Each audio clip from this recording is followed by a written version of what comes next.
Hey guys, today we're doing the AtCoder library contest, and it's about to start right now. So I'll begin with talking about the contest I'm going to miss, I guess. So there's the AtCoder beginner contest, 179, and the cook-off today, both of which I'm not going to do right now, but I will do a stream on them on Wednesday-ish, and I'll do both of those and go over their solutions and stuff. It's morning, so I'm not the most articulate. Okay, begin with updating the sub count, and then we'll get right into the contest as it just started.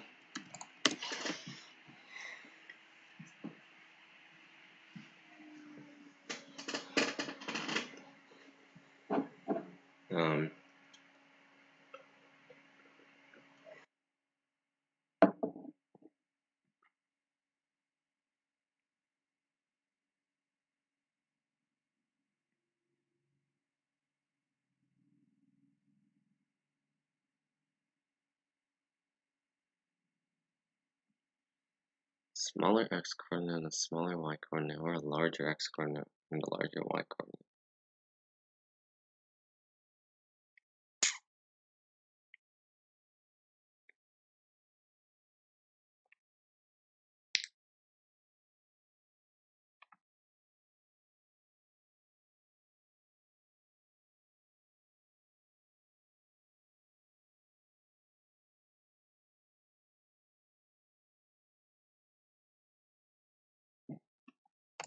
Okay, so let me think about this for a second. It's also kind of cold.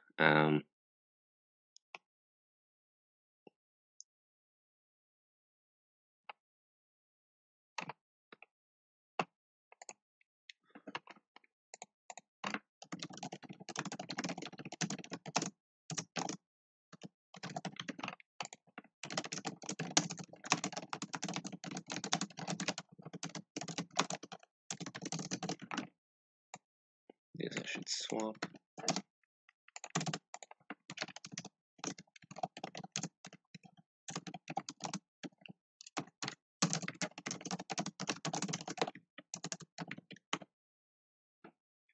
Okay, so now it becomes a problem of... Okay, so basically we have something like this. So we have 1, 4, 2, 3, 3, 1, 4, 2. And this will form a component, this will form a component, and this will form a component. And my conjecture is as we move along the kind of as we move along the x-axis, either, well, the components are going to form shapes like this, basically.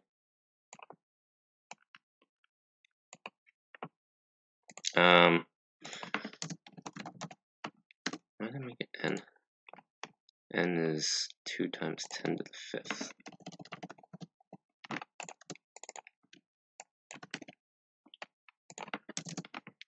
And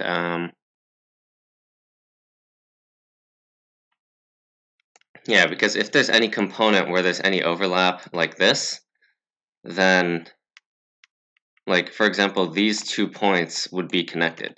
And same thing for anything like this. These 2 points would be connected, for example. So the components have to both be contiguous, and they have to be like this. So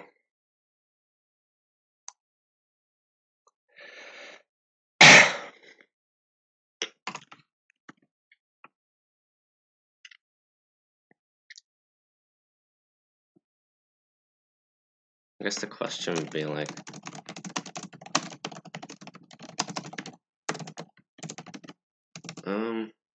do I do this?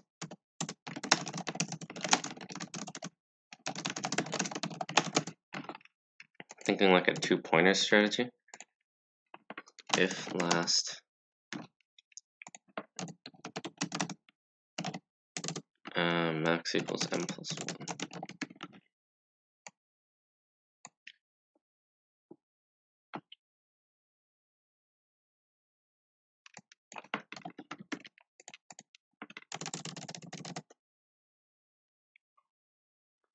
So if AI is less than max, or min, I guess,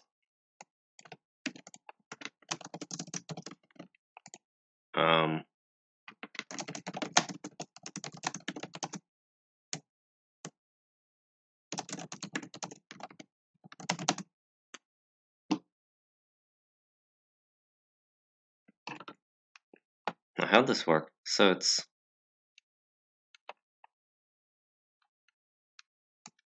pi.first.first.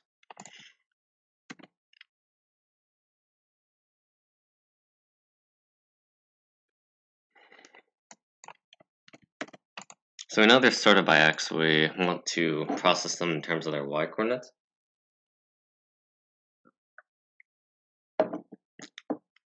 There's gotta be some way to implement this that isn't terrible. I guess I could do it like this.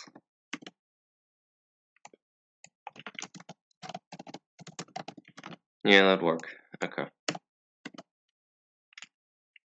So if pi.first.second is less than min,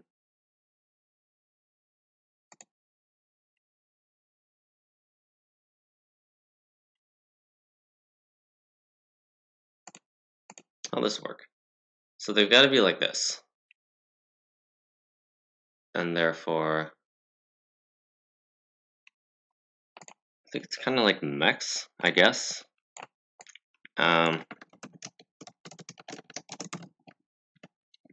now, this is simple.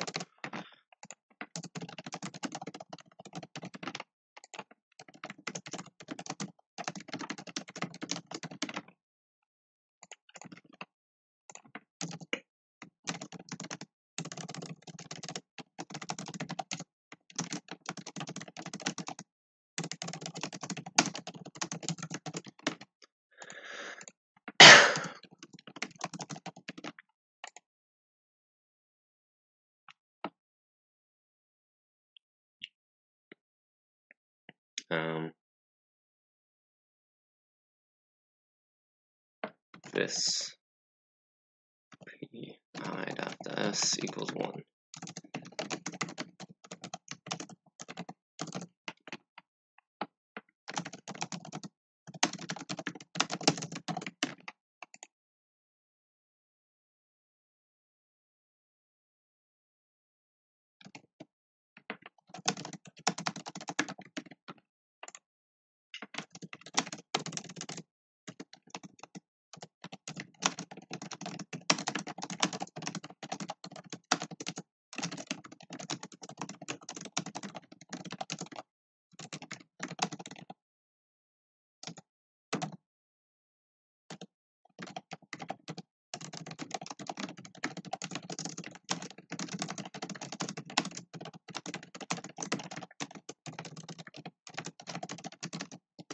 So this is I think this is kind of gonna be short on commentary, both because it's early and that this is rated for me, I guess. But basically, we're just marking out these components, figuring out the implementation for it.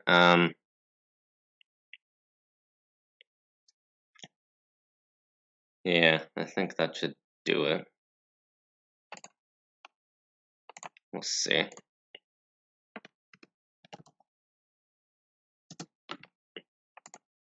Alright, this should be I minus last plus 1, and then last equals I.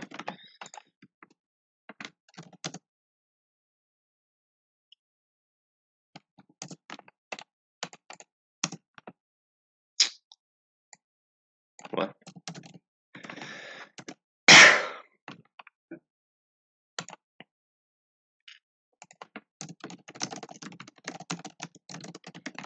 How does this work?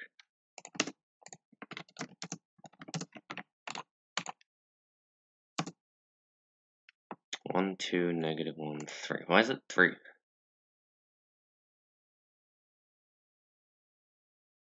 This is the end of this component.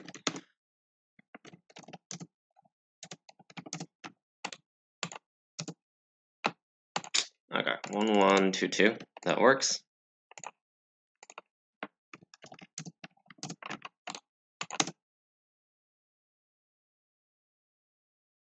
Three, 3, 1, 1, 2, 3, 2. Okay.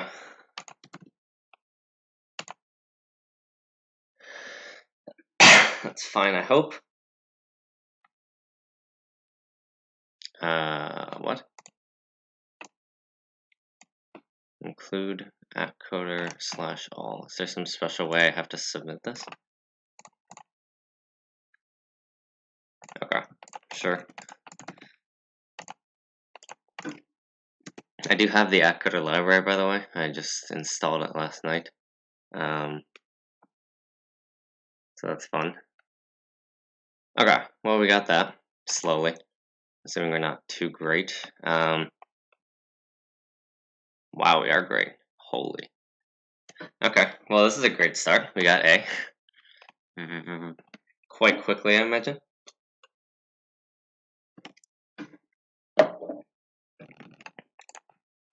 Okay, let's move on.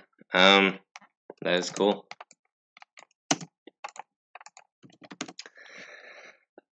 Give us an integer n. Find the minimum possible positive integer k. What's the scoring on this round?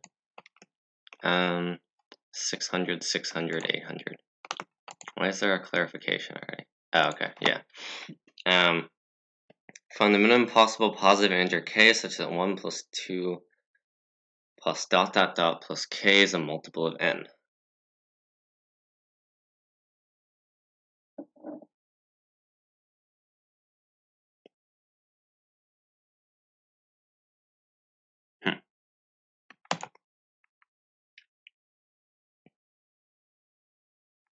So k equals n works. Meaning, does k equal n work?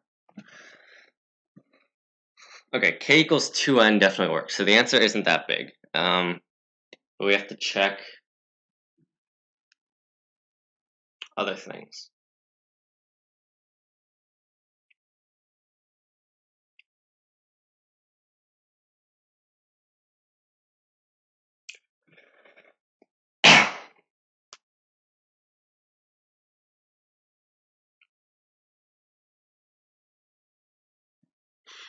So 1 plus 2 plus ... plus k is well known to be k times k plus 1 over 2. And that's all I know right now.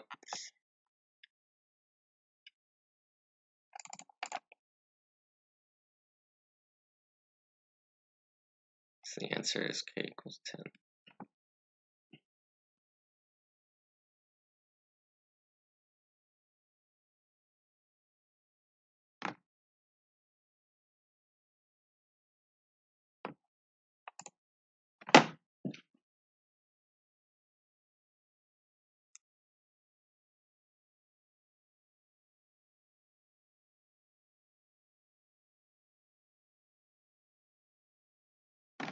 Okay, here's a strategy. If n is even,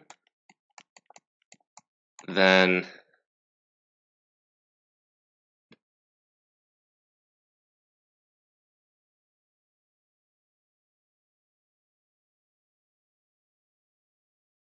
so we know that this quantity is always going to be even.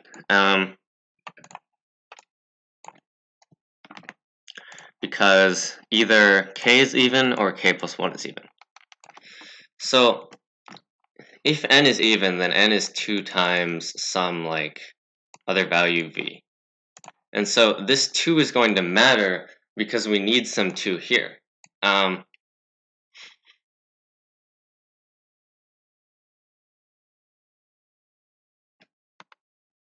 Actually, I don't think it matters. What we can just do is we can set n to 2 times n, and then that lets us check only if k times k plus 1 is divisible by n.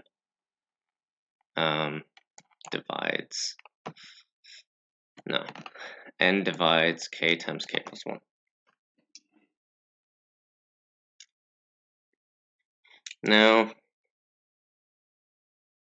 Now what? It's so cold. Jeez, I don't know why it's so cold, but it really is. God. Does n divide k times k plus 1? People are solving B. Okay. This is going pretty well though.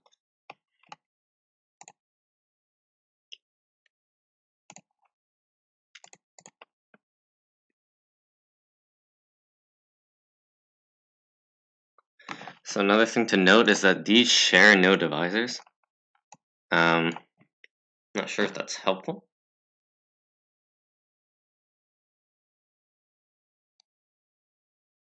But it is true.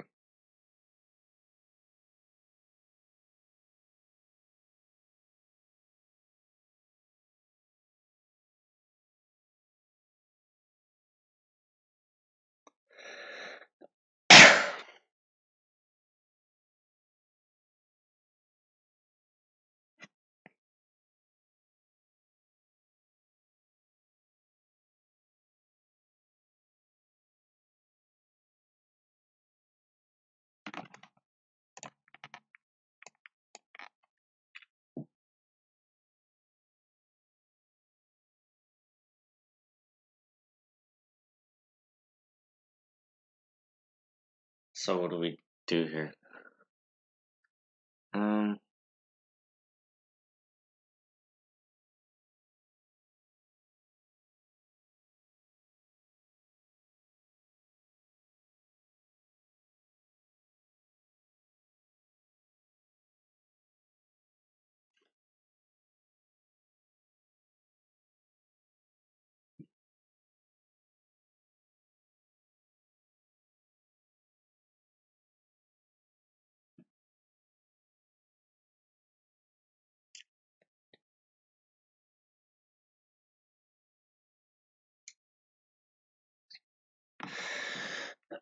So you can also think about like k squared plus k, but I'm not sure if that helps.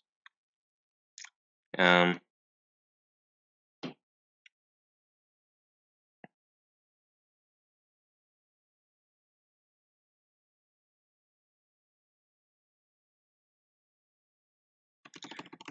does this change? So k times k plus 1 minus k times k minus 1. And that just changes by 2k.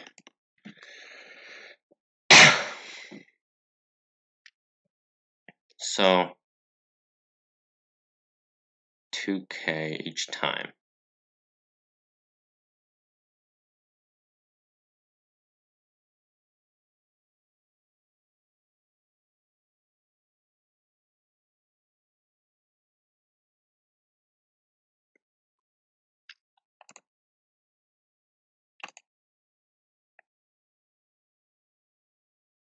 So we start off with 0, I guess, and then we go to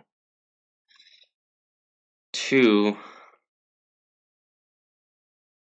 and we get to 6, and then so on.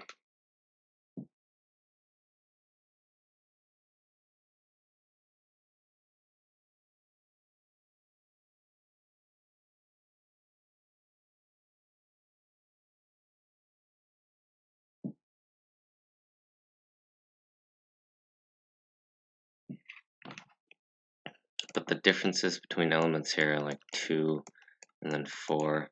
I wonder if there's anything in the library for this. Kind of interested now. No, I told you to open in Chrome. Why does it not remember that? This is AtCoder math, right? Oh, come on, just tell me what I need to.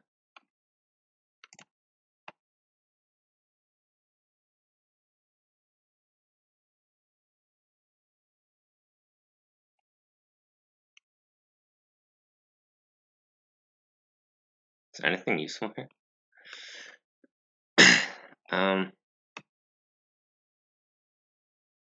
X equals Ri mod Mi.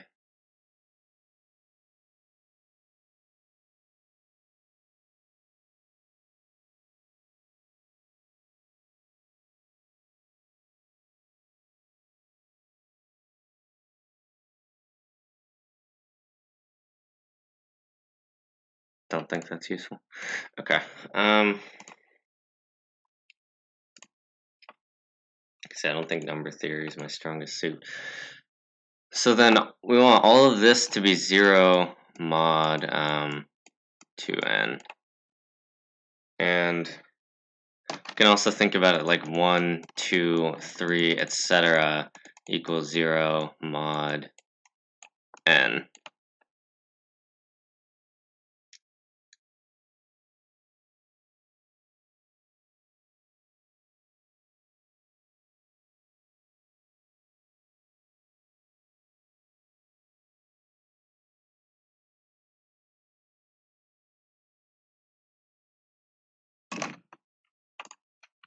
I think I'm confusing myself. Obviously, the sum changes by k. What am I thinking? That's not helpful. Okay, never mind. I've basically I've reduced my problem to the original problem. That does not help. That does not help at all. Okay. So there's some other route we have to go down then. So 2n divides k times k plus 1, right?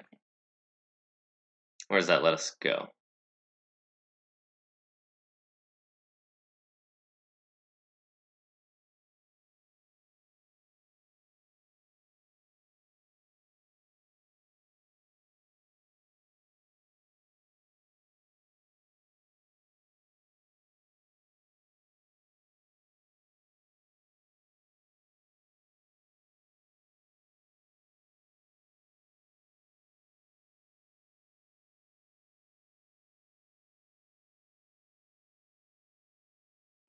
So we prime factorize n, then what do we get?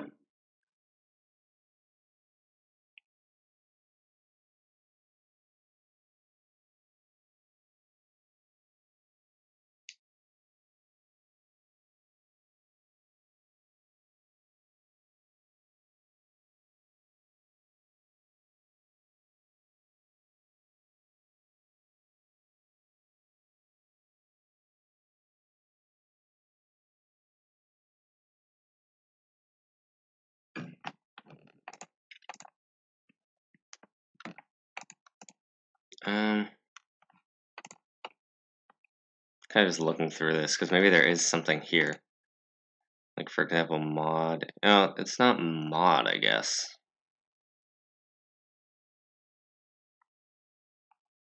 Not really sure. I know positive integers k is less than 9.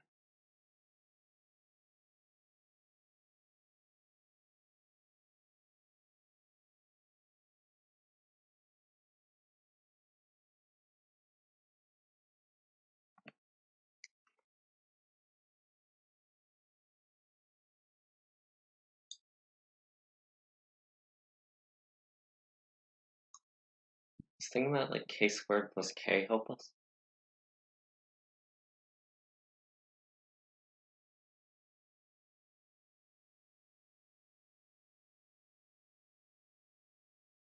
Not sure if it does.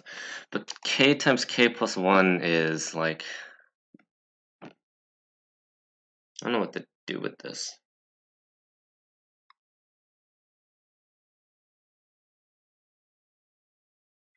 Like, all of these divisors must combine together to form 2n somehow. And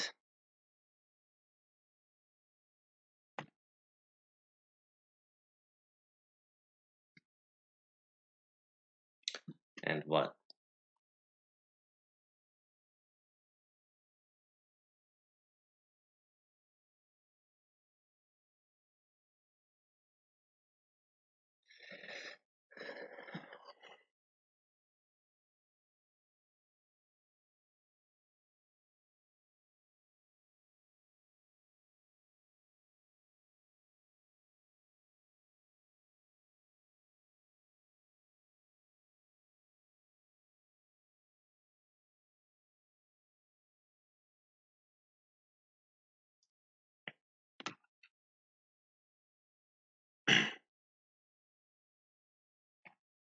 Let's say we fix that, like, k is divisible by x.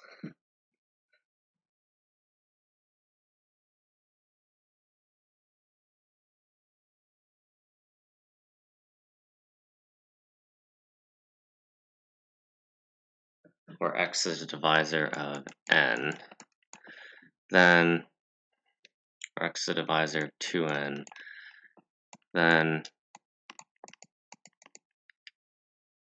we need this quantity to divide k plus 1. And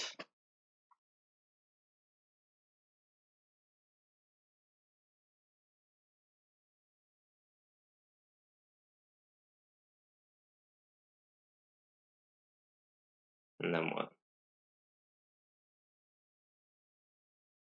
Will that help us somehow? We need that quantity to divide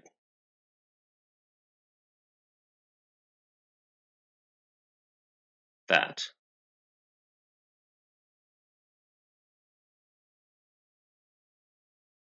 So two different numbers.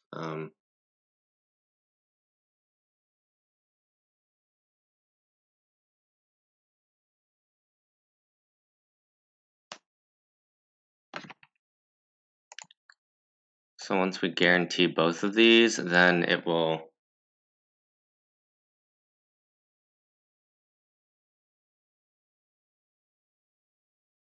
that should be enough.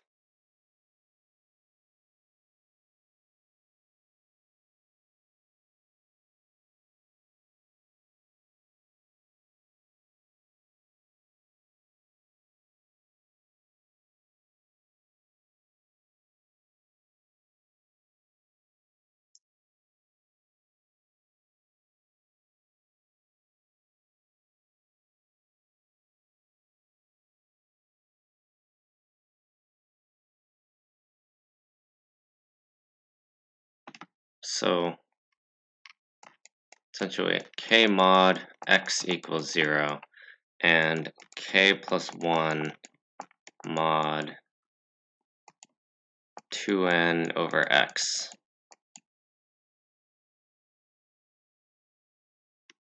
is equal to 0.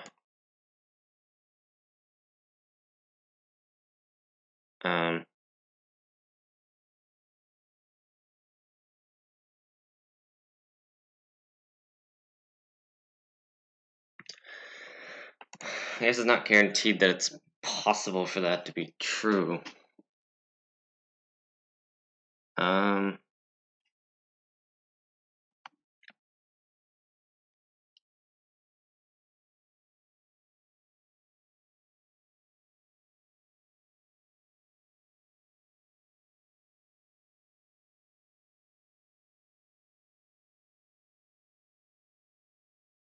Would it not be possible? I guess it would be, okay.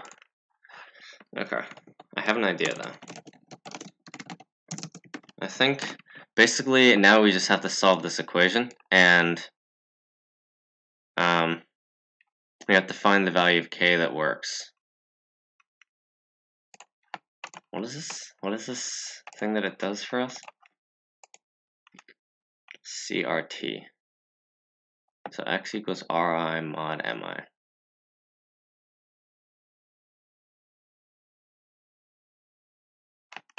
I don't think that's good.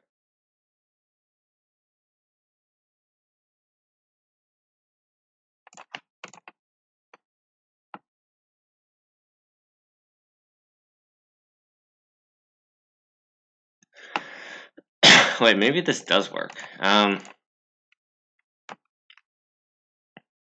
This can be written as k mod 2n over x is equal to -1 mod 2n over x, which is to say k equals 2n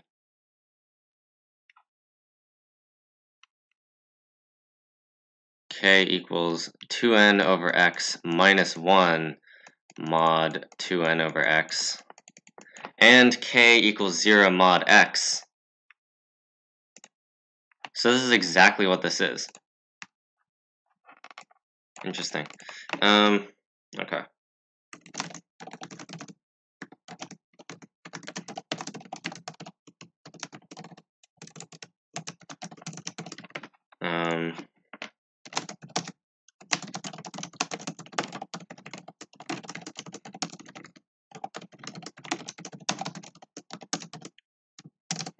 And then we have this template thing.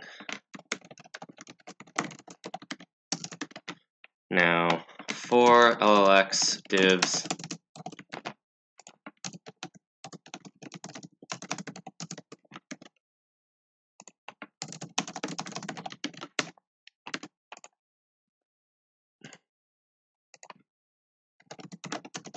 v1 equals x, v2 equals n over x. It's guaranteed to be integers.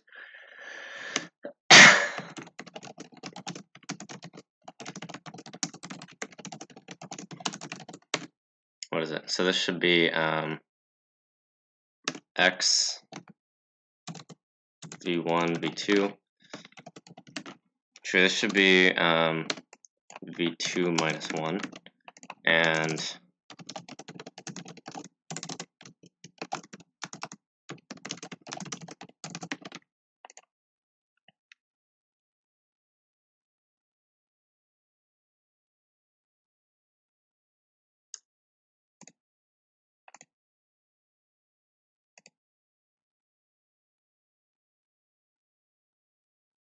some y is the answer.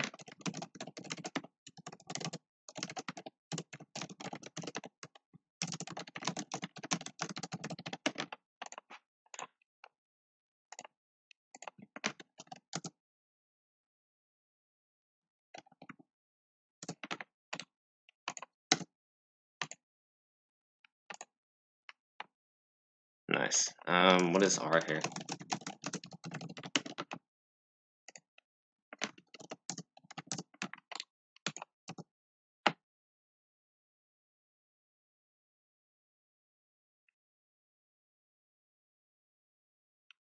What's the problem? If we have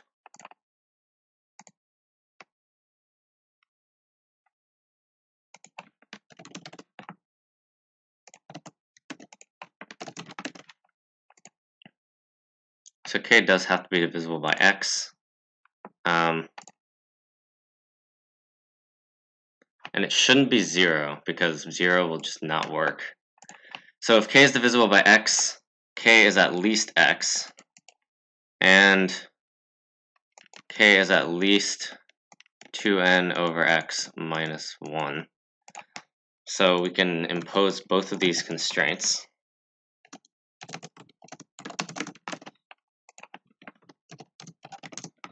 That should work, maybe?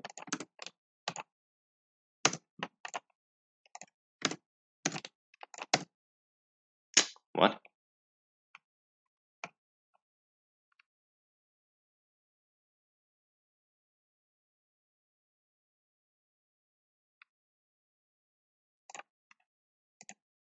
Oh wait, is this no solution? Oh, okay. So, okay, this is just no solution then. R.f. So if R.f not equal to 0 and R.s not equal to 0,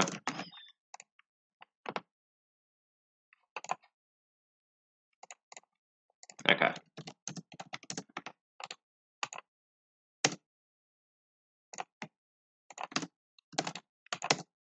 So that's Chinese remainder theorem applied. Don't think it'll overflow. Does it overflow? LCM, MIs, and LL. That's fine, I think. Yeah, because x and 2n over x, their LCM is 2n. That's fine. Everything else is long. That seems right.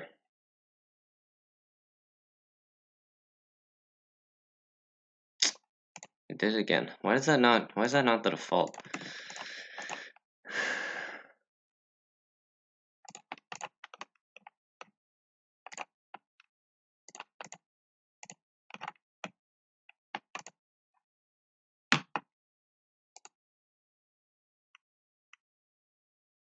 Okay, it's going through. It's doing fine.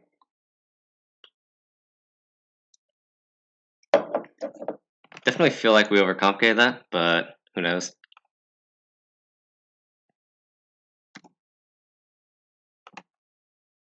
Actually doing quite well here.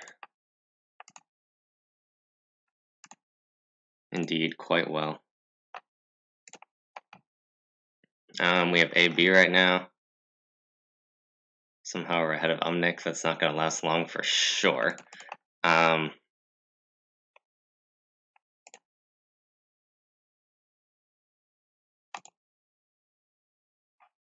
Nice. Timmy the Legend. Okay, so let's go to C. Is C harder? 2048. I'm not sure if C is harder. It might just be that people have done B first because it's earlier. So that could just be the reason. Not sure though.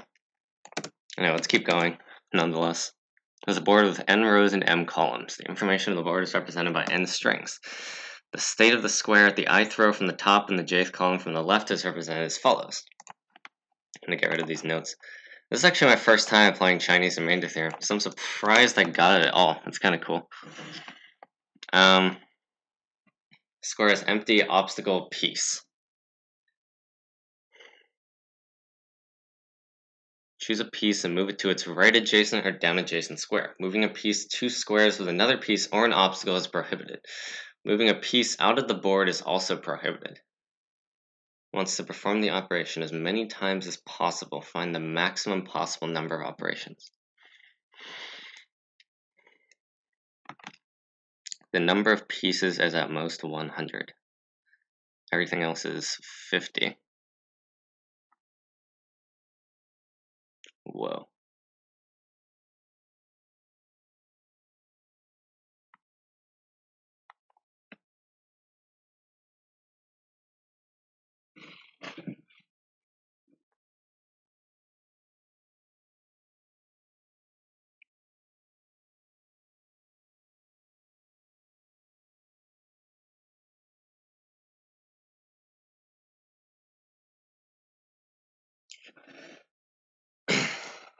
Interesting. There's also an interesting grid here.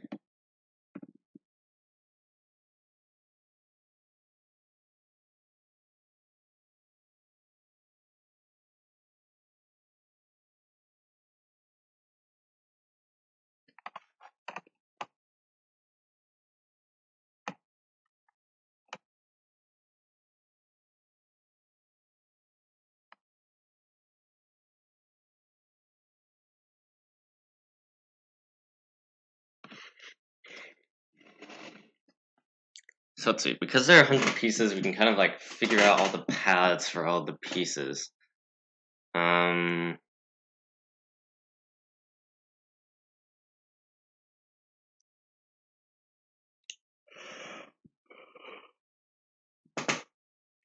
then what?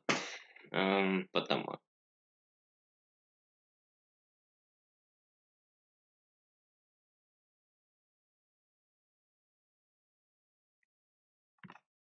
Unworkable, solving C.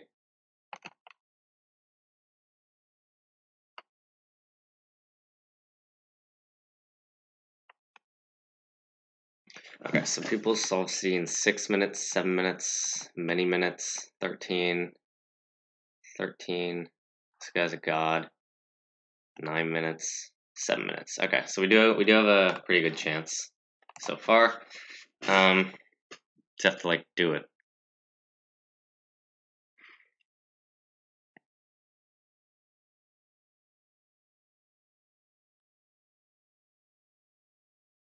So greedy, I think, is definitely not going to work here. Like just moving each cell to the position where it is best. Because say we have something like, what am I thinking?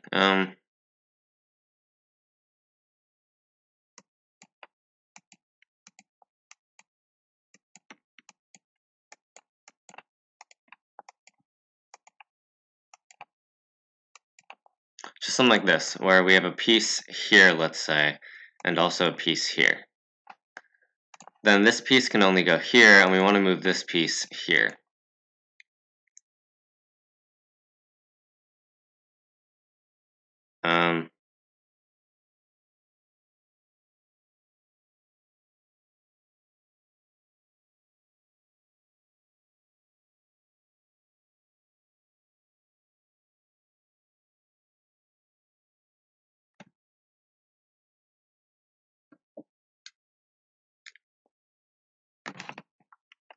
Okay, let's call a cell terminal if from there are no more places you can go. Then each cell is obviously going to end up in some terminal cell, or it's going to be blocked off by some other cell. And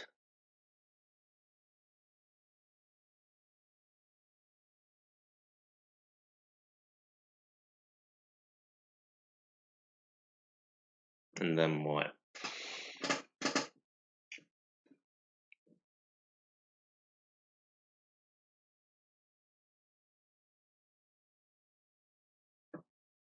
Each cell also has like kind of a reach.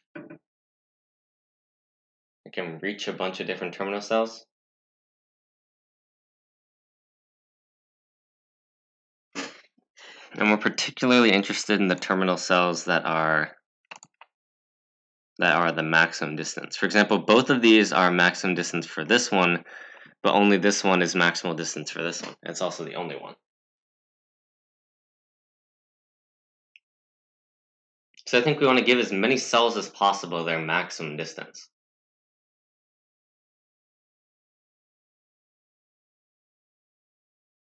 Then every other cell that doesn't get their maximum distance will have all of their terminal cells blocked.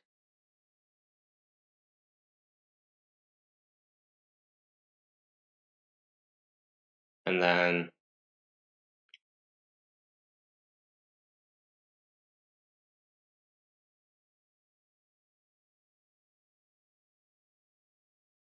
we have a new problem, I guess. And we resolve it for those, although I don't know the best option for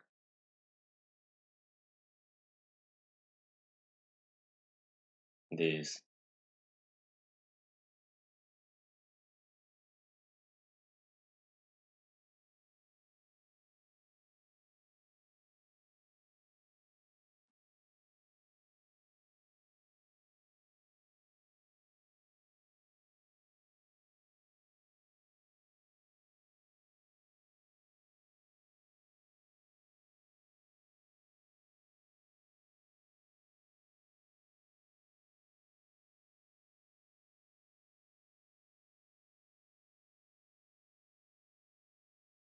Okay, what if we think of it more like this? We have this going here.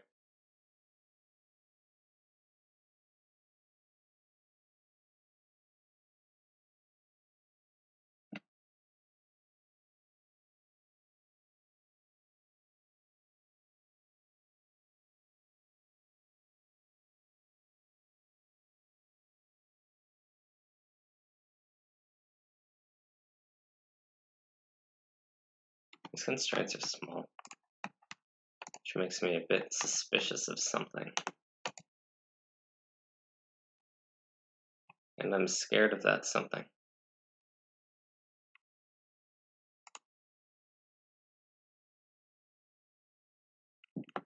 I'm very scared of that something. Something seems like flows, but I don't want to I don't know. Small constraints generally suggest that. I don't have any leads that otherwise make that seem true. That's kind of just what it seems like right now. And we have 100 different flow problems to solve. So I think in terms of complexity, we're fine. Whoa. In terms of complexity, we're fine. Splashed water like everywhere. Nice.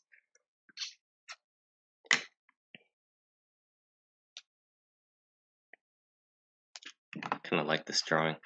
In terms of complexity, we're fine, but where are we not fine?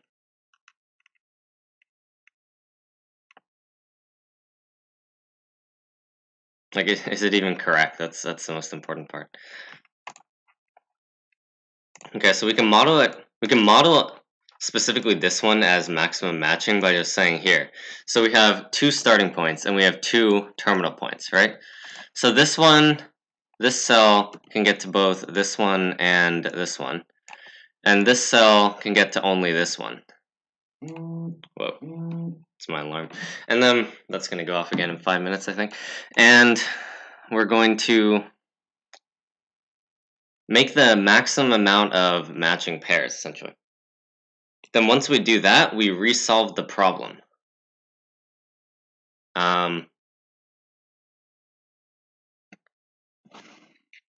Yeah, I think that's okay. I mean, okay. That's doable. The algorithm will pass in terms of time, but is it correct?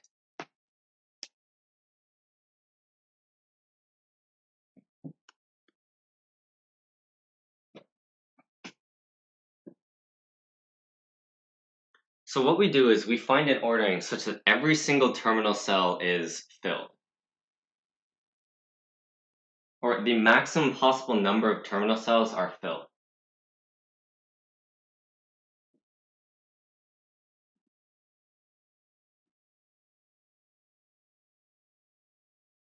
And then every other cell,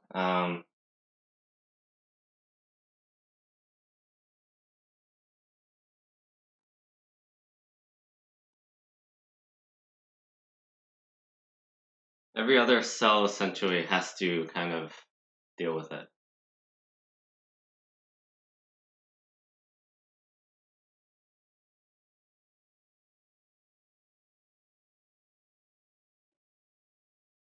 Then we get a new problem, where in this new problem, we move all the cells that were in the matching to their locations. Then we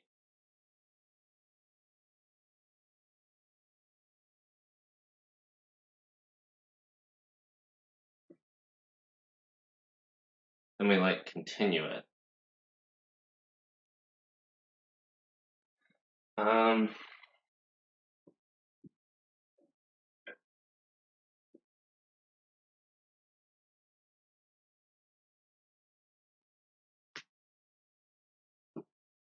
Question is, are there multiple matchings that are possible?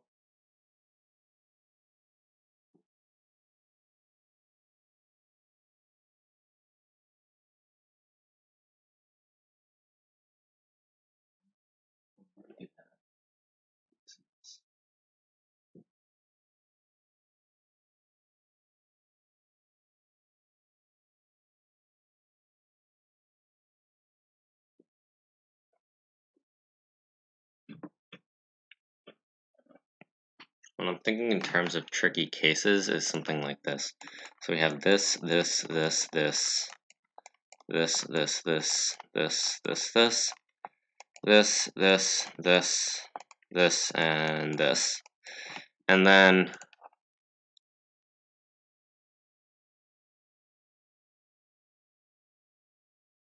I maybe block this off too.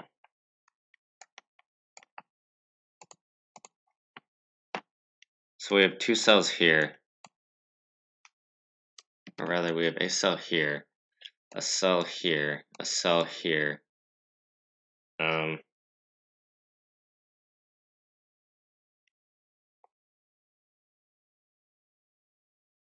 a cell here, I guess.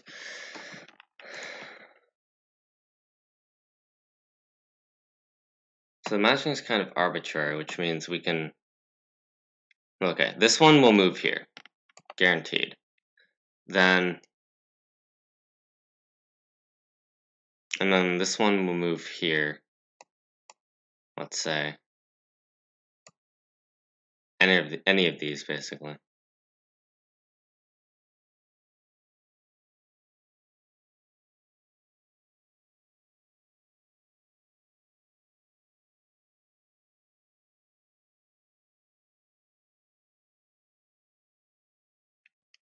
Would that not work in any case?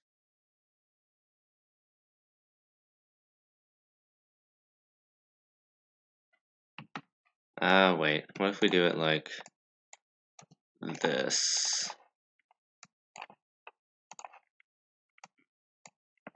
I'm jumping too quickly to flows. There's probably something better. There's probably some better solution.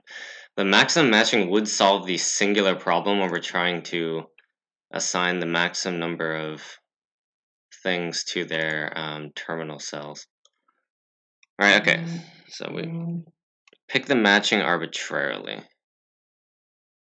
which means we could theoretically match this one to that.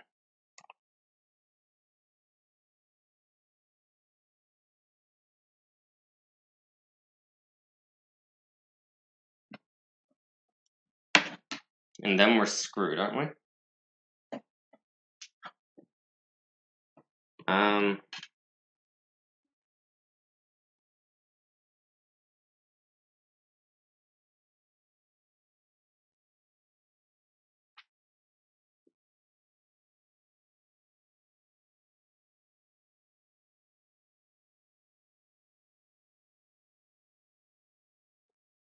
Wait, maybe there's something even easier.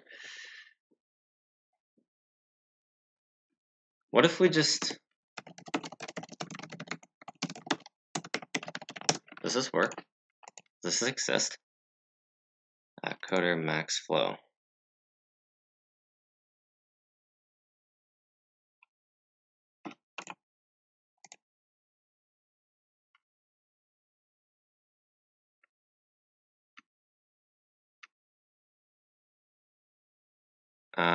Assignment problem. Is that what this is?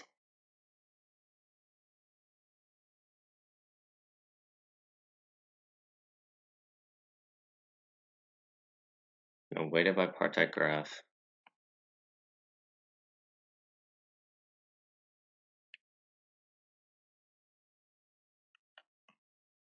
What is this? What is any of this?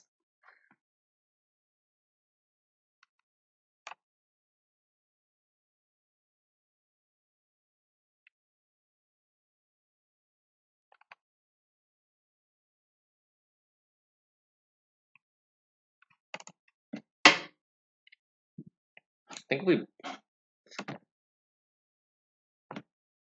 How does maximum matching work? Anyway, this should totally work. Okay. We literally just like... Okay, I think this would pass. We just kind of bash the entire thing with flow. Like, we have...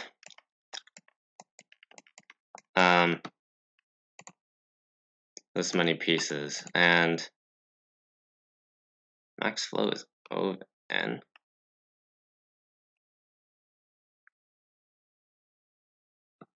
N squared m.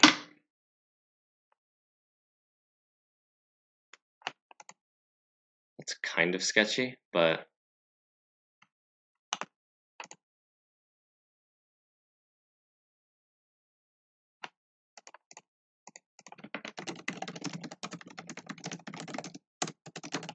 I feel like isn't it faster on bipartite graphs? I really don't know this, but I should.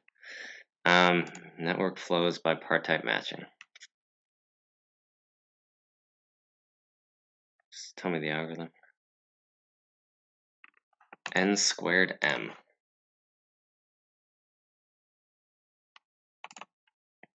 Like, if we construct an edge from every vertex to, if we construct an edge from every, like, one of these to all of the vertices,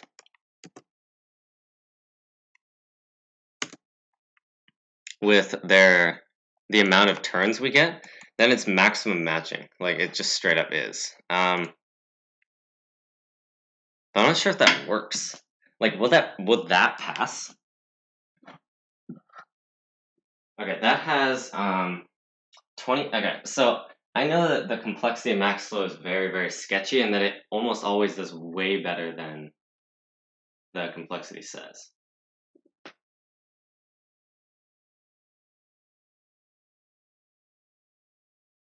So I feel like this is just a fluke, and like the complexity doesn't have to do with anything. So this has at most 2,600 vertices, and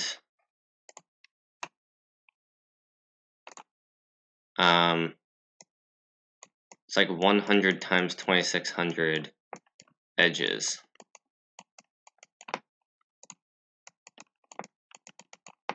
But max flow is like generally crazy fast. And there are only n augmentations that have to be done.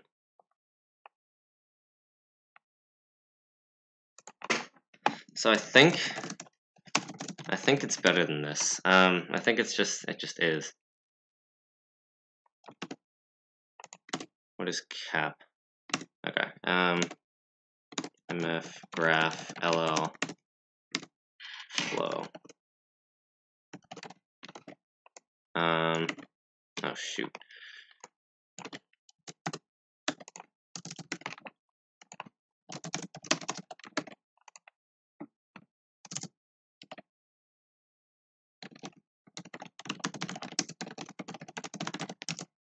I should definitely have a flow template of my own, but you know, whatever. So,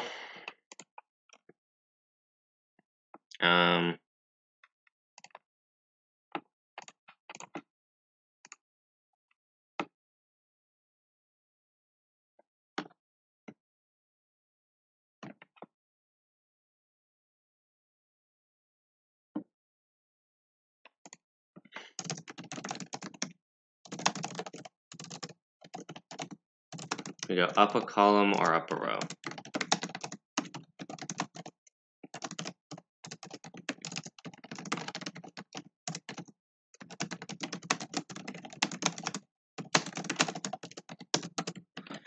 Okay, now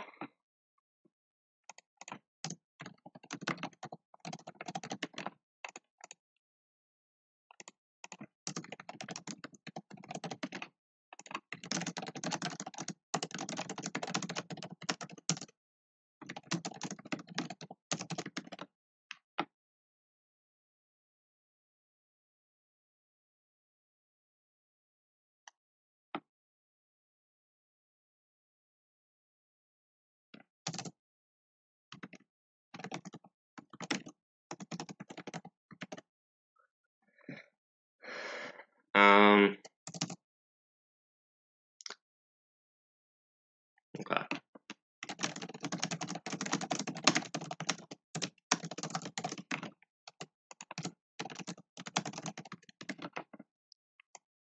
So this is the amount of space we allocate for pieces and the pointer to the piece we're at. So if SSIJ is equal to O,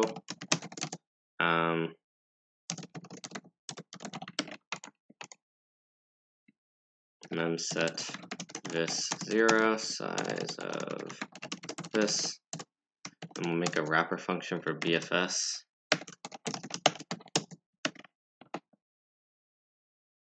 And yeah.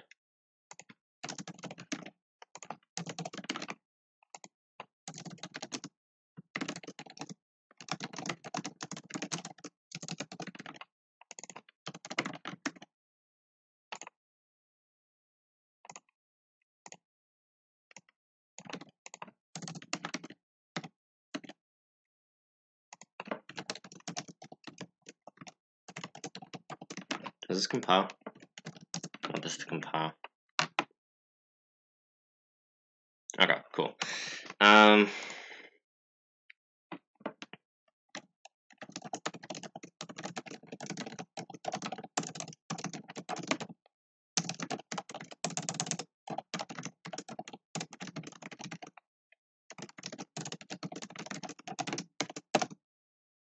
Zero. And while q.empty,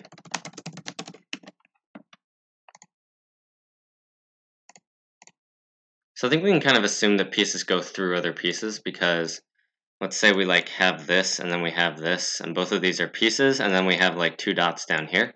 If we somehow make this so this crosses this piece, then we can just swap these two, and we can make it so it instead goes like this, and that should be fine. So I think it's okay to assume that pieces can go through other pieces.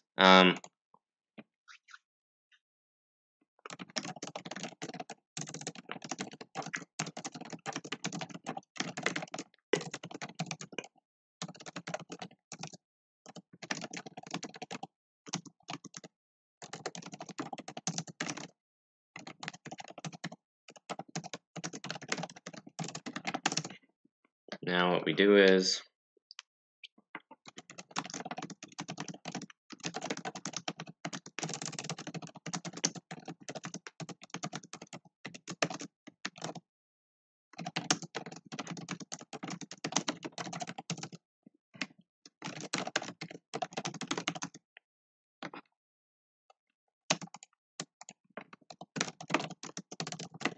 so we just need it to not be blocked, which is that.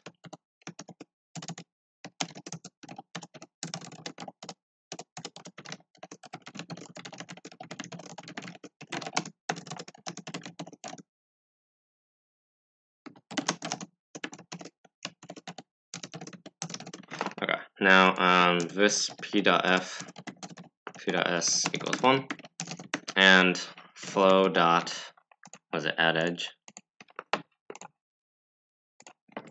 edge from piece to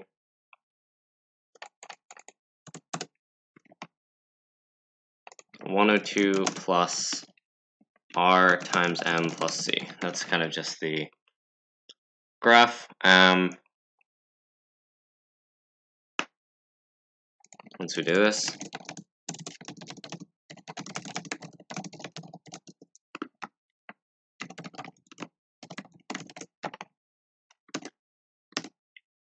and the capacity is it's going to be the distance, so x dot s. So here we add an edge from 0 to all of the pieces with capacity infinite. Essentially,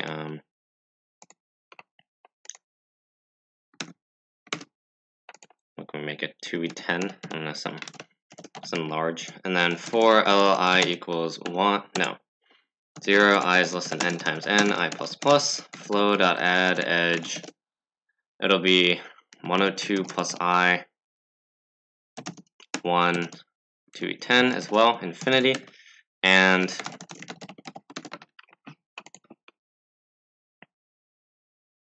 flow dot flow 0, 1. Okay.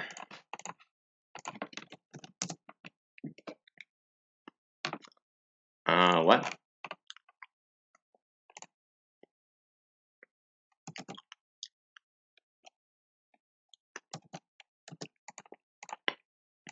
Where did my highlighting go? That's 1, that's 2, that's 3.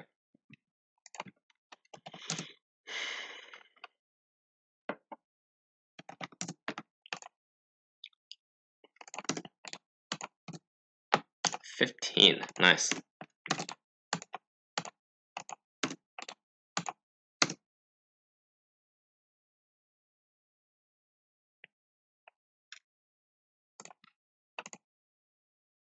How do we do maximum matching? I don't actually remember how to do this.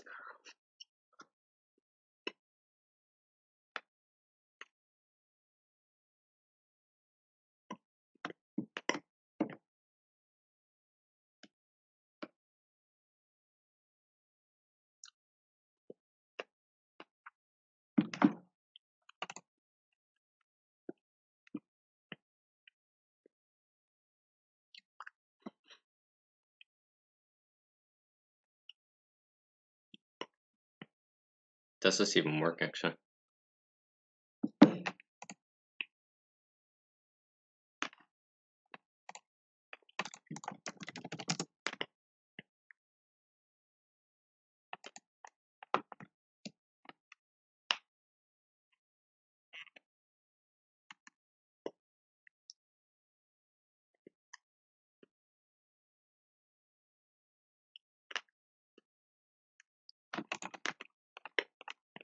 And maybe it's min cost flow.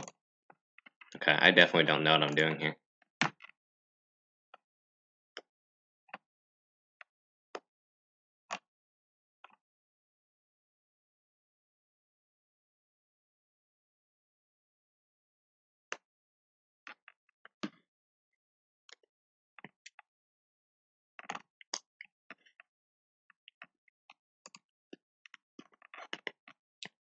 I have a better idea.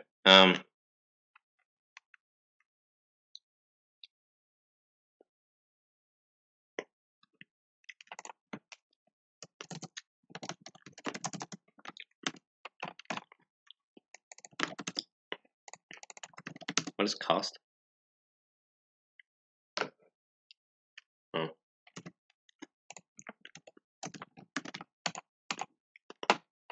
Okay, we're gonna remodel this as a min cost flow problem because I don't actually know what I'm doing.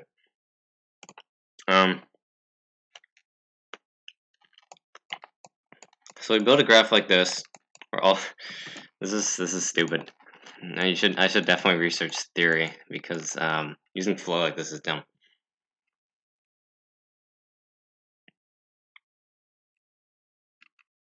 So we know that the max flow of this graph is going to be n actually.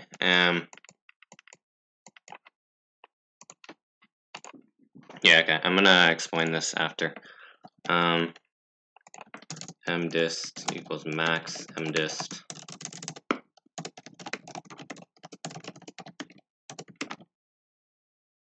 Basically, just gonna do the BFS twice.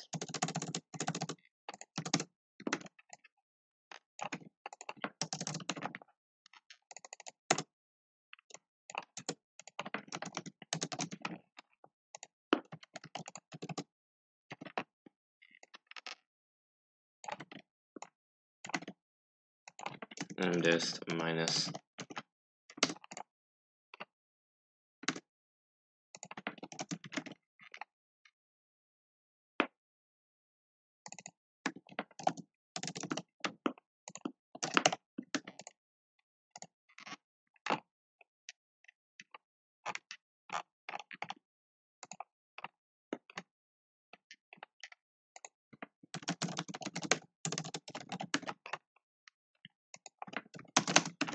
maybe this works.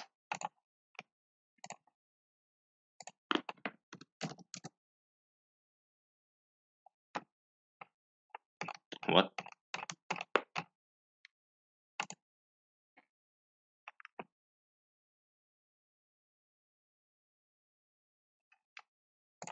Why is this a 12,000 line compiler?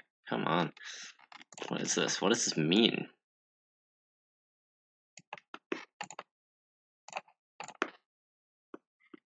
Oh, wait.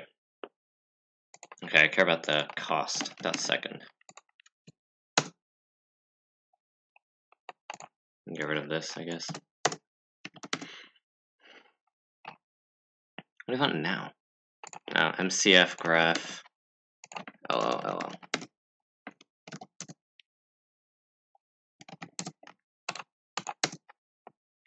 4. 30. What's that?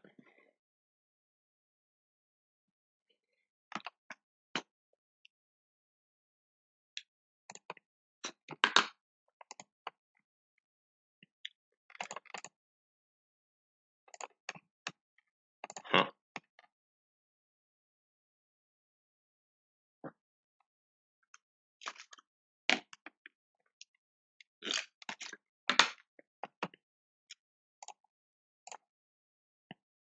Probably some error in the code. 5.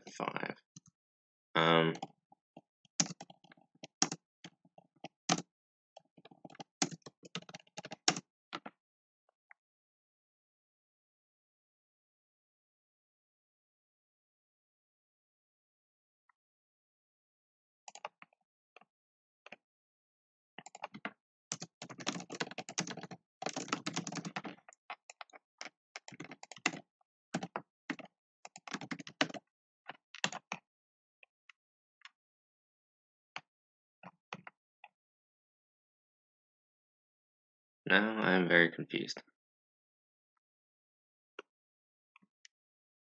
Oh, wait.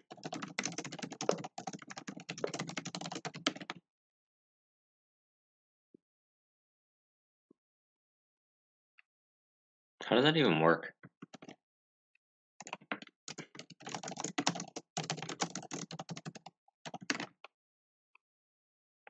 I'm actually very confused now.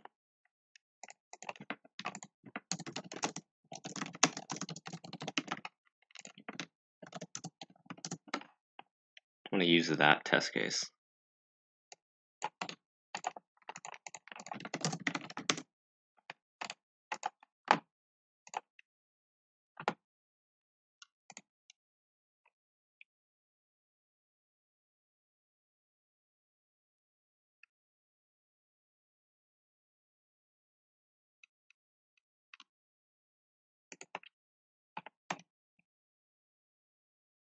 Oh, this should be x.s minus mdist.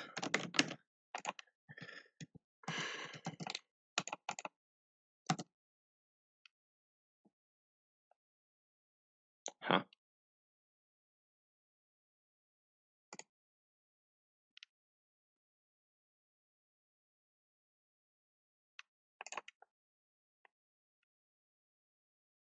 Ah, okay.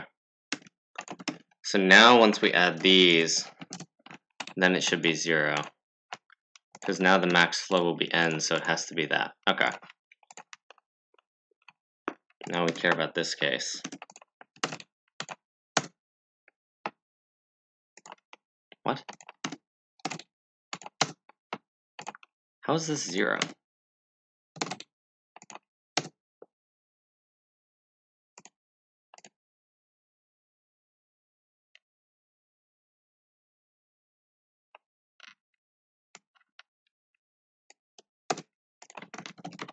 Maybe if we reverse this and then do it like this, then it'll actually be the minimum cost, I guess.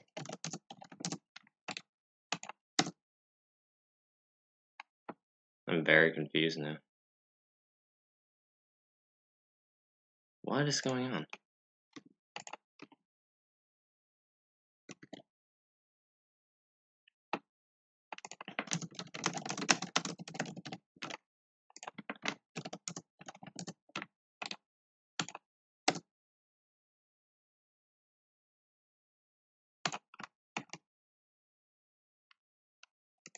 What?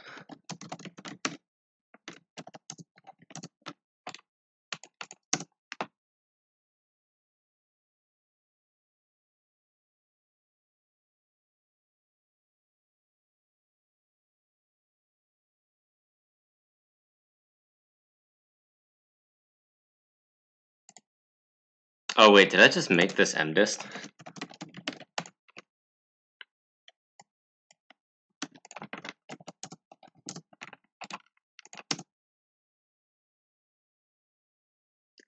What have I done here?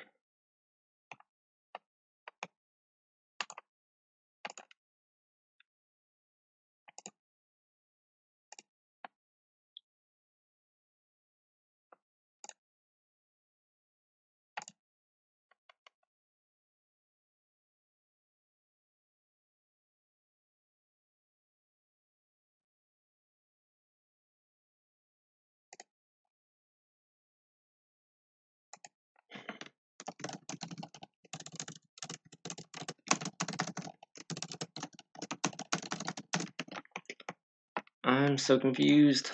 What's happening?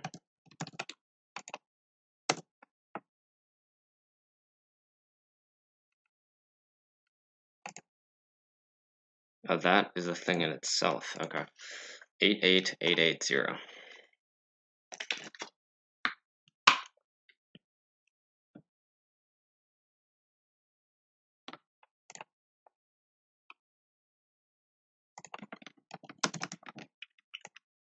So we want it to be like this, right?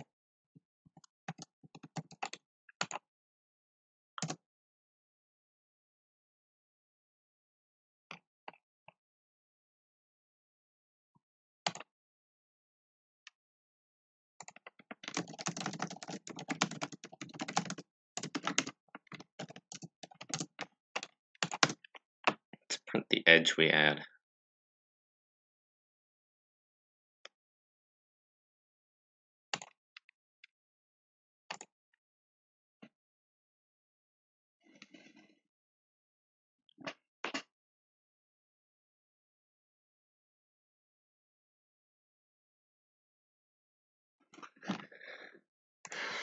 What?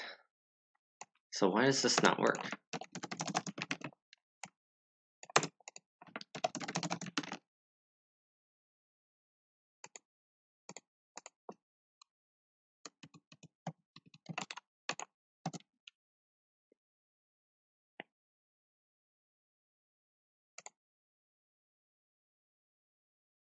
So that's going to add an edge like this, right?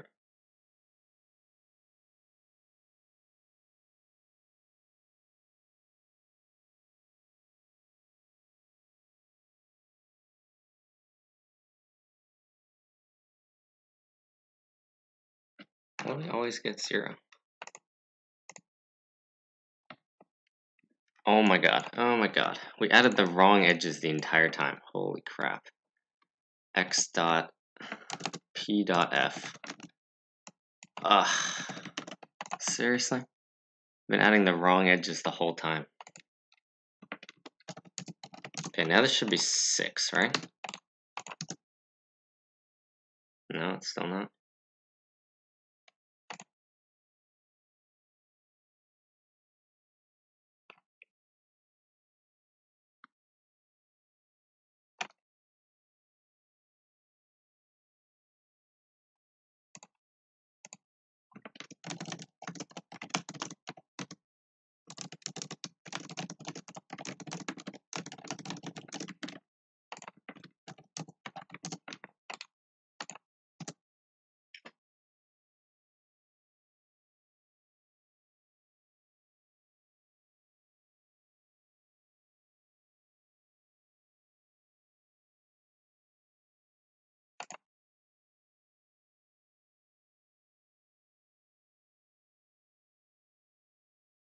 So confused on how this happens.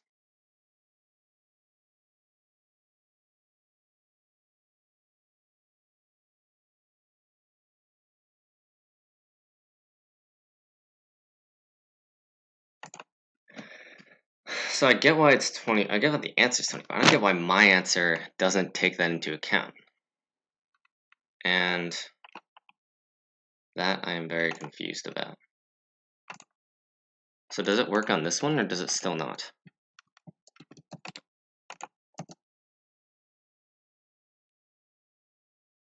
Okay, so it gets this to be 10, which is a problem. Because it means it's not actually like doing any of the flow stuff.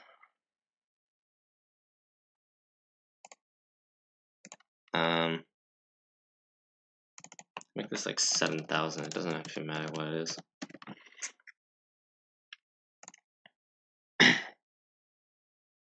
My concern is that it's not doing the flow right. I don't think it's not doing the flow right. I think I'm not doing it right. Which is a problem. Peace.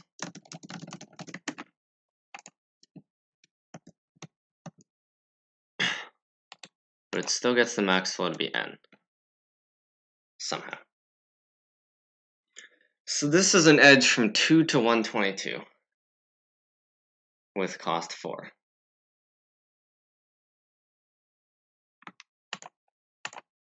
Oh my.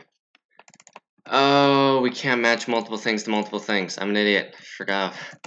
God, I don't know anything about how max flow works at all. Jesus. So now this should be ants minus res.s, and that will work. So if we plug this in, we'll get 36, right? Yeah, okay. Okay, perfect.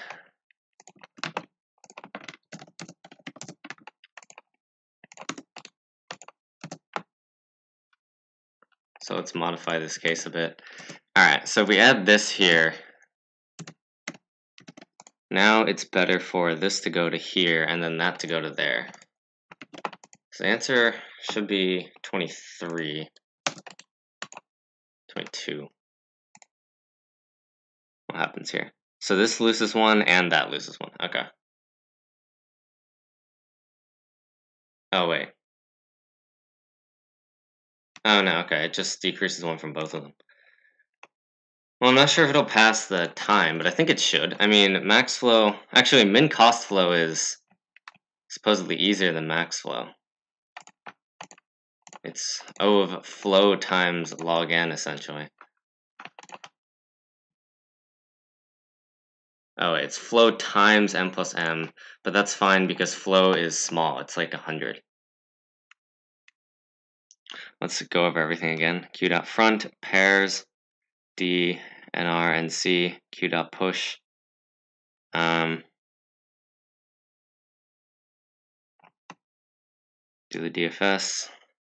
Do the DFS twice, add the edges in.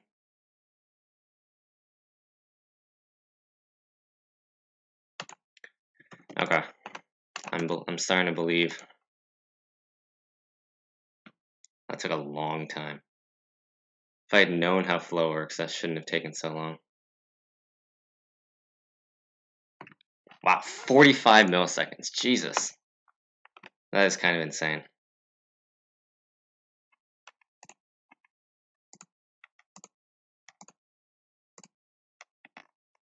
How many? 44 times 20? Okay, so doing pretty well, percentile-wise. Oh, that took way too long, though. Holy crap, I should have done so much better. Honestly, that was kind of sad. I should have been way faster. I just don't know how flow works. I need to do more flow problems, honestly. Best way to get good at something is practice, of course, and I've not done many flow problems, so I only have myself to blame for this.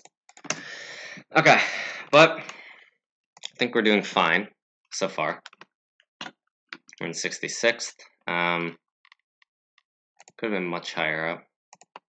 Probably in this group of 20 at least. But that's okay. We have an hour left. We have to solve 1800. Okay, wait.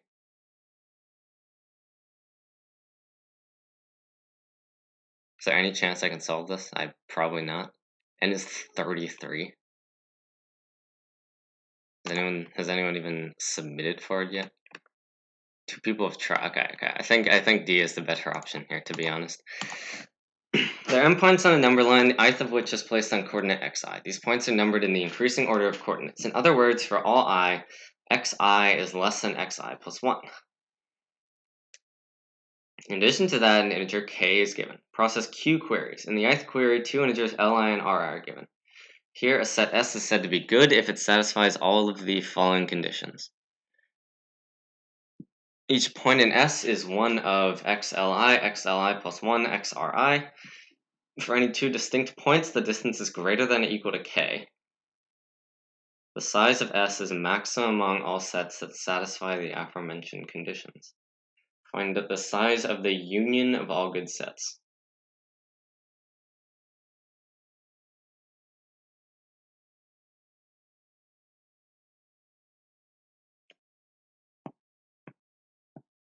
Okay, so it's got to be a set that contains for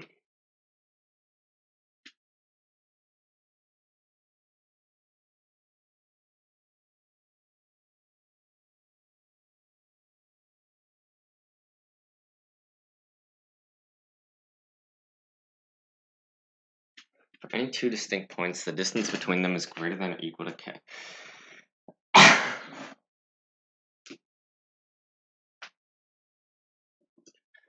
Okay, so, well, that looks fun. So of course, we can formulate the points as the array. We can do whatever. Okay, let's also read E at the same time and see which. Okay, wow. Well, it's yeah. Okay. Permutation, combinatorics, stuff like that. Given our permutation P1, P2, Pn of 1, 2 to n, and an integer k, Maroon performs the following operation for each I. Shuffle the subarray of size k starting from there.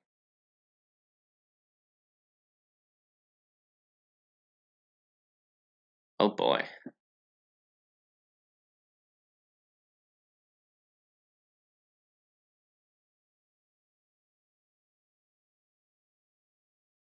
Oh boy, indeed. Okay, well that's math, and I don't even know how to do expected value, so I think D is the better option for me for now, just knowing my own strengths and weaknesses, and I have many weaknesses. So the move seems to be to go for that. So indeed I shall try. Wow, that's a lot of stuff. Okay. These people have gone for E, but they're probably like math gods or something. I don't know.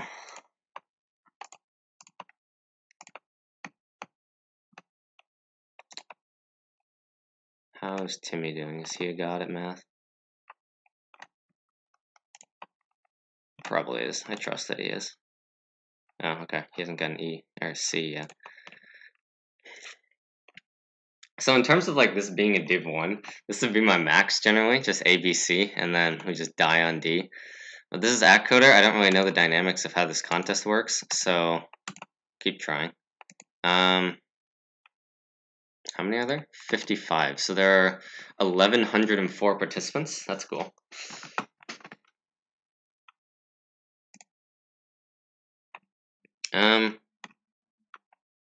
Yeah, okay.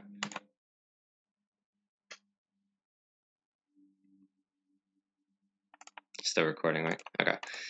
Alright,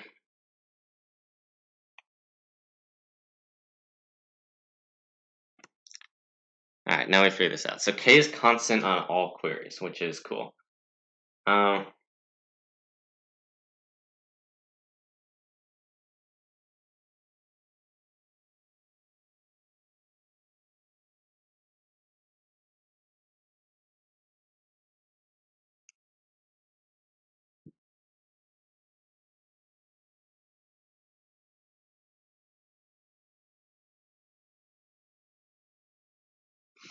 Okay, one thing to note is that every large gap is independent. So say we have like a bunch of points on a line, and then we have some stuff like this going on, and then this distance is K. Or rather, actually, this distance is K. Distance between these 2 points is at least K. Then no matter where we end on this side, we can match it to any point on this side. So these 2 sides are kind of independent in a way.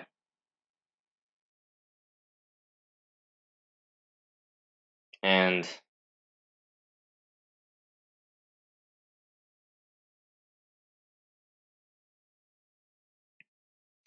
okay, so we have a bunch of independent problems to solve.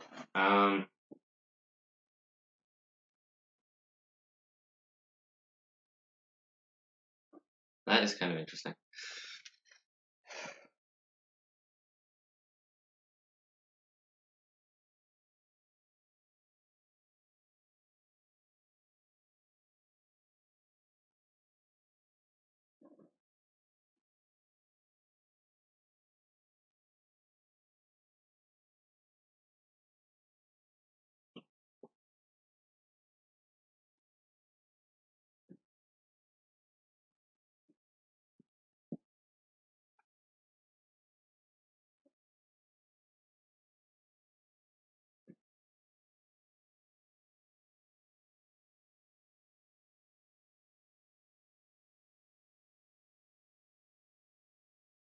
Is that even necessary? Is it even necessary to do it like that? I feel like that just makes it more complicated, so maybe we shouldn't.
Okay, so we can predetermine the number of points in a maximal good set. Let's say we're just solving it for a linear array. And there's a cool way, I think, to extend this to an arbitrary range query, but we don't need to do that right now. Let's just say we're solving. And then basically the strategy is we start on the left point, and then we just jump over to the right point. We jump over to the nearest point that's K. And then, once again, we keep jumping over. Did I close AtCoder library? I did, didn't I? Kind of want to see that. What do they have here? So they have data structures, family tree, seg tree, lazy seg tree string, math, and graphs. They don't have trees, sadly. But I do have LCA myself. Or not LCA, binary lifting, I guess. So, right, we just do the greedy strategy until we're, like, done. And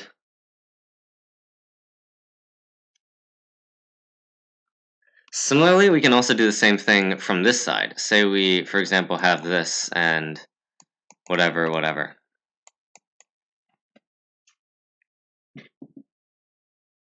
And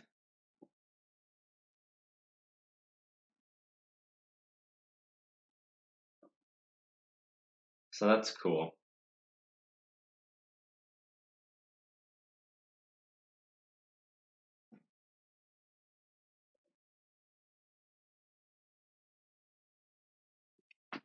Actually, if this is like this, then this path will extend like that.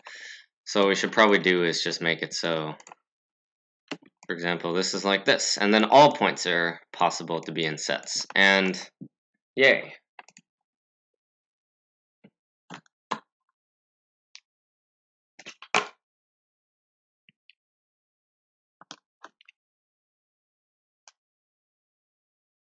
So then each point will be split into kind of groupings.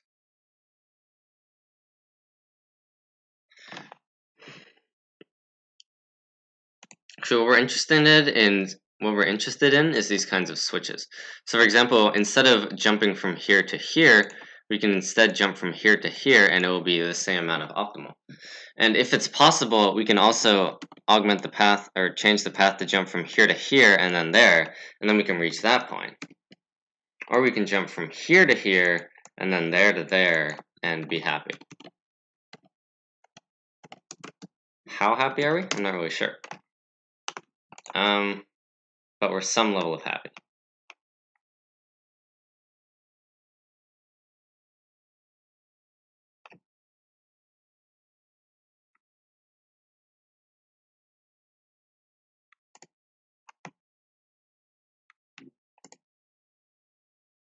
Yeah.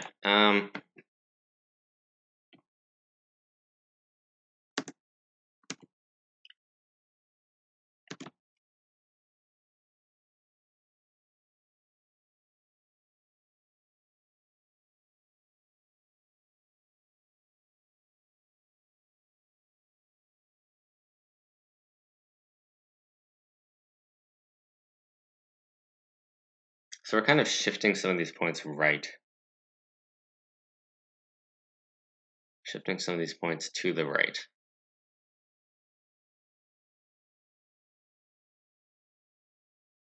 And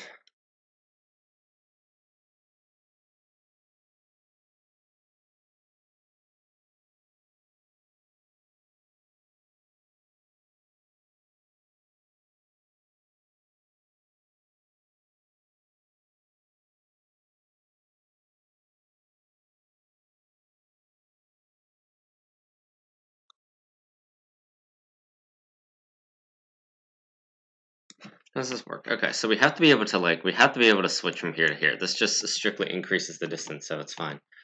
Wait, this is at least, right? Yeah, greater than or equal to k.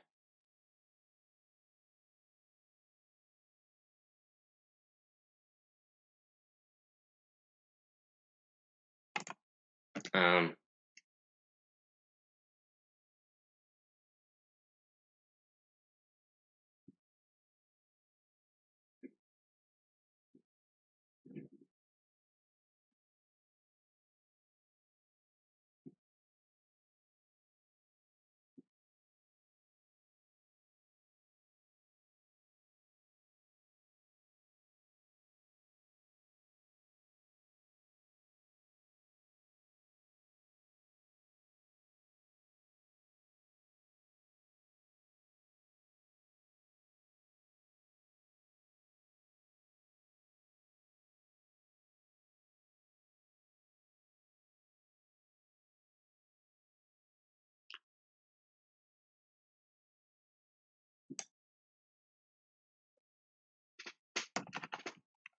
So what we guarantee in doing this is that this is like the leftmost point in any optimal sequence. This is the leftmost point 1. And this is the leftmost point 2, and this is the leftmost point 3. So now we know that any points for 1, 2, and 3 are going to be in these kind of like ranges.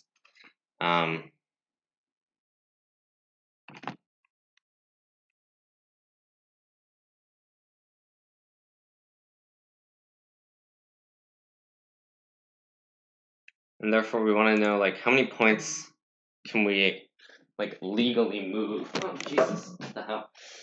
I just like fell out of my chair. How many points can we legally move?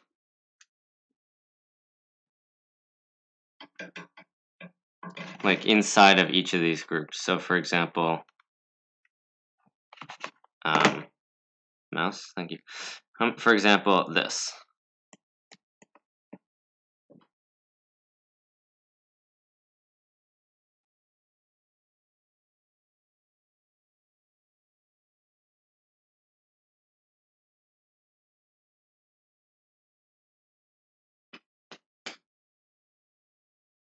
And that is an interesting question.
This is a weird series of constraints.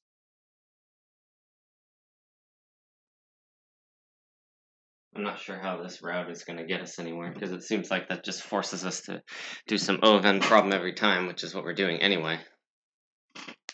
So we have q queries, n is 2 times 10 to the 5th, whatever. Yeah, it's too big.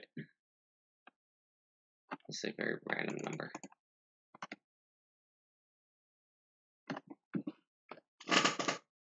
Also a very large number. Well, so it's sorted. It doesn't matter that it's sorted, though. Set S of points is said to be a good set. It satisfies all the following conditions. Right.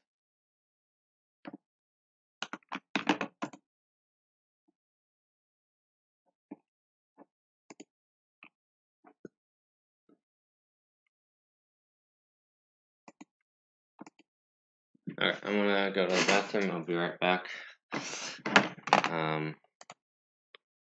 Remind myself to unmute the mic this time. It's a good idea.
Okay, I return with no beautiful insight.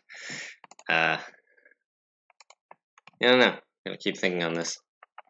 Let's see what this library has to offer. So it has a family tree.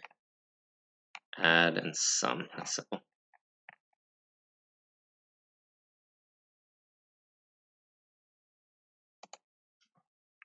Documenting overflow. Nice. Okay. Data structure for monoids. Um,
um, okay.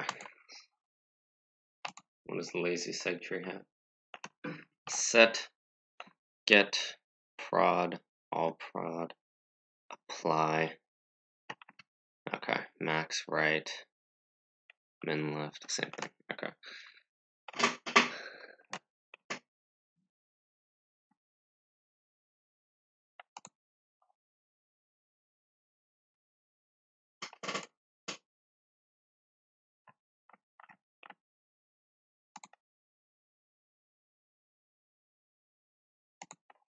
What was A again? I'm trying to remember.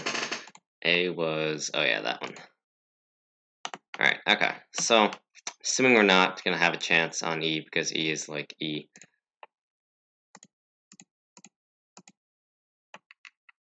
And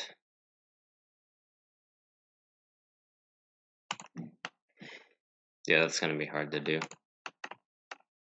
I don't even know how to start this.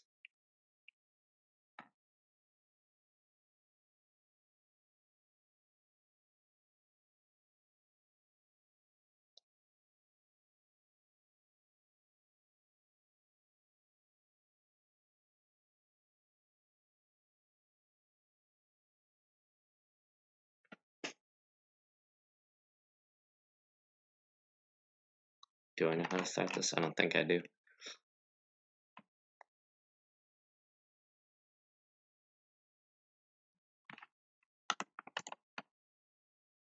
Nobody's solved F yet. Wow.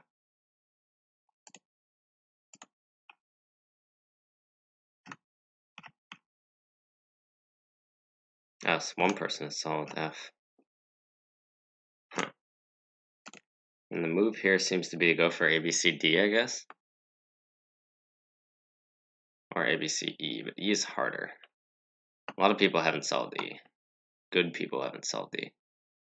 So I'm not sure.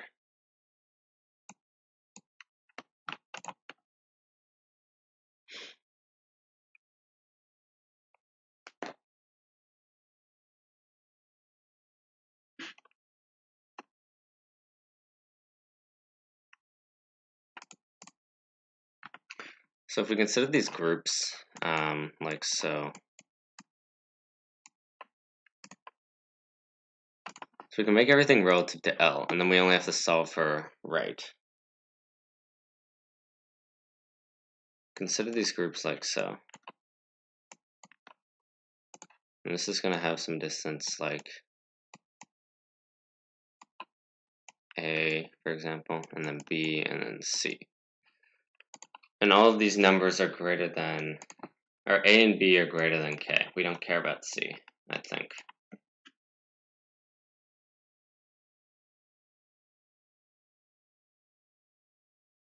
So we can automatically get any number within this last group.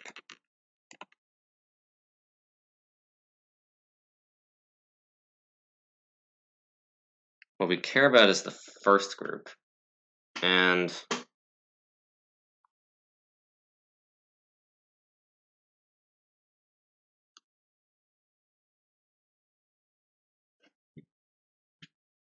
so what happens here?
Screencasts are great when you sit around doing nothing and just staring at the screen, aren't they?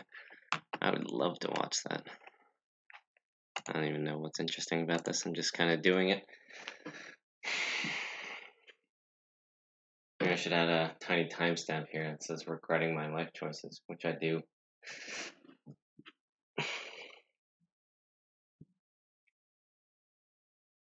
So we can get any point in the first group, any point in the last group. And then what?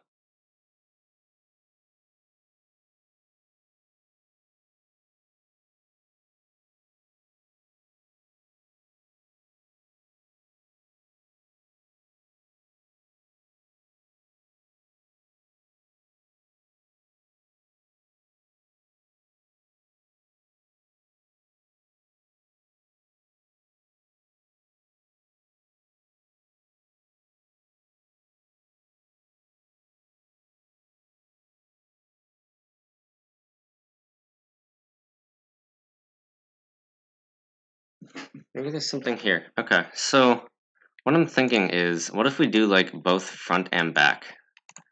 Like we compute this here, and then we also do the same in reverse. So it's like here, here, and here. So if we start with the rightmost point, which may or may not be this, then if we can get to here, for example,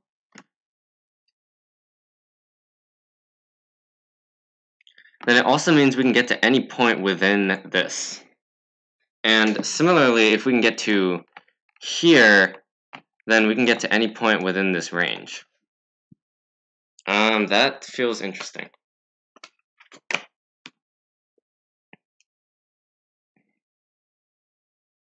That does feel interesting indeed. Because what I think it means is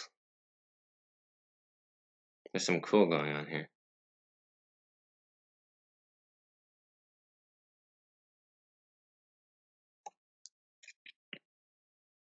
Does that work?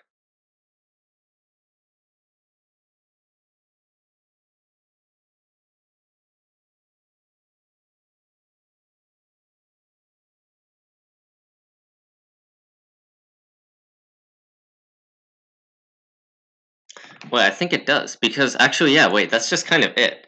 Because this sequence guarantees that every point in the sequence is the leftmost possible point you can have doing, like, going left. And this sequence guarantees it's the rightmost possible point you can have going right. So naturally, you should be able to extend it to any point within the range of any, like, grouping. Because you can essentially construct it so that you have the rightmost on this side, and then you have the leftmost on this side, and then you can pick whatever point you want in here. And because this is the rightmost possible, it's still going to work, because this is strictly to the right of... This is strictly to the left, which means it's going to be easier to have this sequence. And at the same time, like any point in this range will be possibly strictly to the right of this point, which means it's going to be easier to have this sequence. And obviously this one point is going to work. So that's just it. So if we can find the groupings, we're done. So it's essentially the sum of Ri minus Li plus 1. And I think the way to do this is something like, I don't know, something like binary lifting, where there gotta be a better way than that.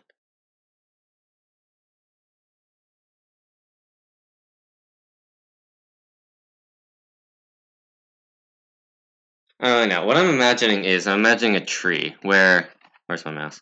I'm imagining a tree where this is like node L, and then it has a parent, for example, to this. So this is node L1, and then this is L2, and then this is L3, and so on. And we do this both for the left and the right. For example, this would be R3, and then this would be R2, and then this would be R1. And we can find the length of the sequence by using binary lifting to find the maximum height where we can do things. Yeah, okay, I see this.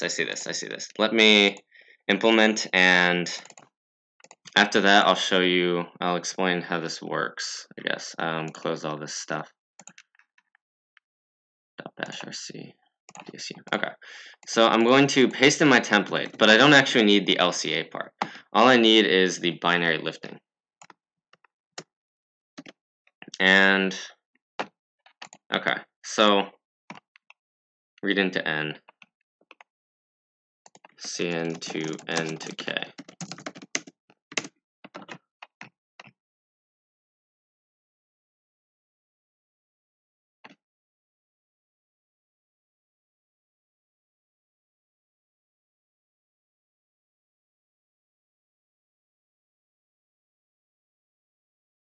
It's kind of a forest, I think.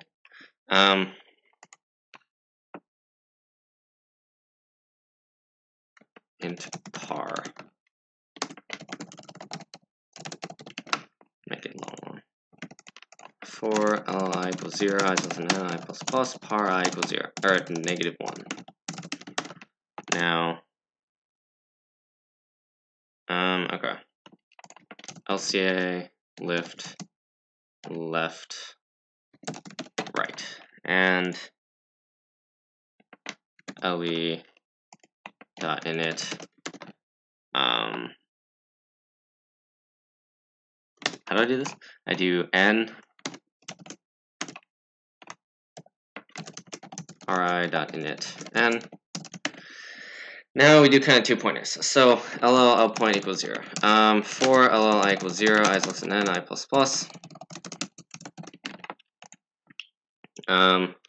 While L point is less than n and AI AL point minus AI is less than K, plus L point.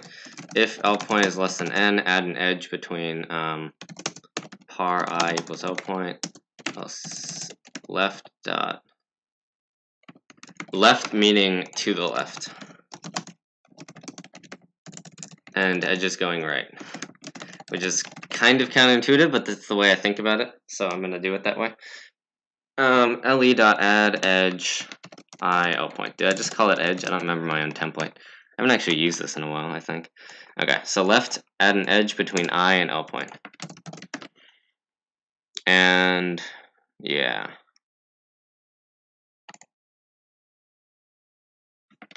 Then for Li equals 0, if par I is equal to -1, then Le dot init lift of I at I, because that's a root. And I think it's possible that we have a forest. Yeah, it's definitely possible. I'm kind of just do the same thing for the right now. Except we have to reset parents.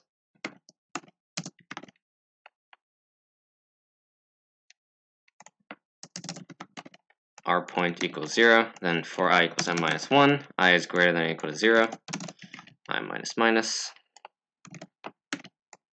R point is greater than or equal to 0, and a I minus a R point is less than k, minus R point.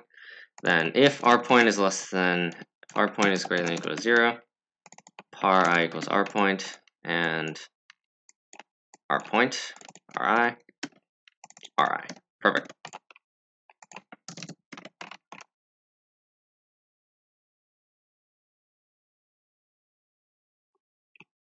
Now there's something cool about this tree, that every ancestor in the left will go to a number with higher index, and same for the right.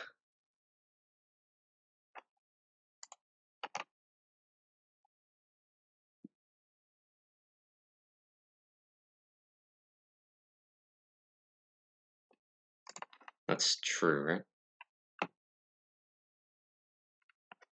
right? Yeah, every ancestor, like this is an ancestor of this. So this is going to have higher index, and then this is an ancestor of this, and so on. So what we do with the binary lifting is we find the highest we can go up without getting to a node that's greater than R. Because if we have greater than R, then we're just like, it's not part of the subarray, so we can't use it.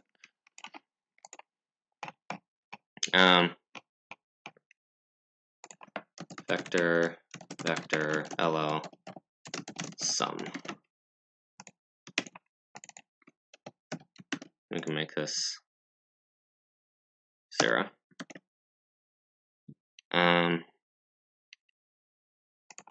Log 0.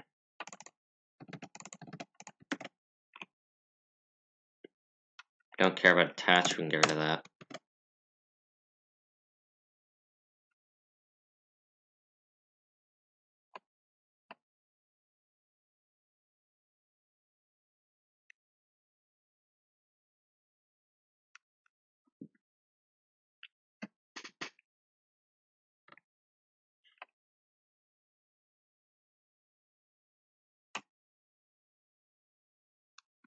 How does this work? Okay, so lift v0 equals par sum v0 equals v. Then sum vi equals 0. Else. And sum vi equals sum vi minus 1 plus sum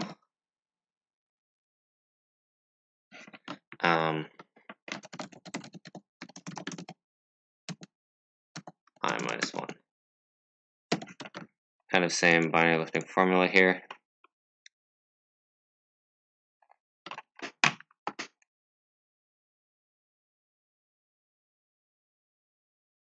Yeah, okay.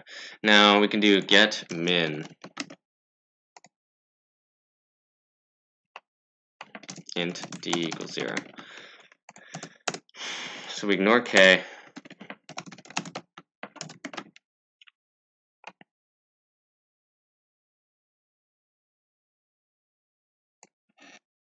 if v is less than or equal to r, then v equals lift vi, d plus equals 2 to the I, then return d. If v is equal to -1, return d.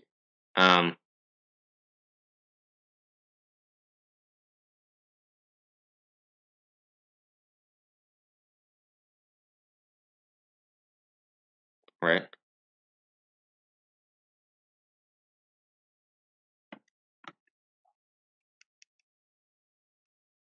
Return d.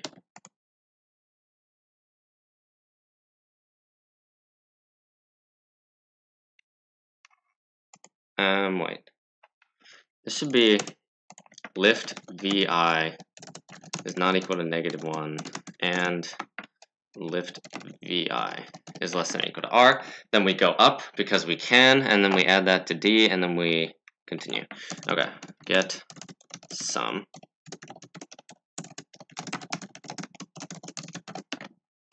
So LL. So this is kind of the same logic. Int k, and actually it should be like basically the exact same thing as this. Sum.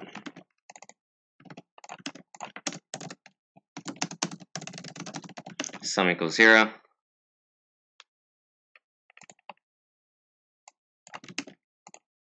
S plus equals sum vi. Basic stuff.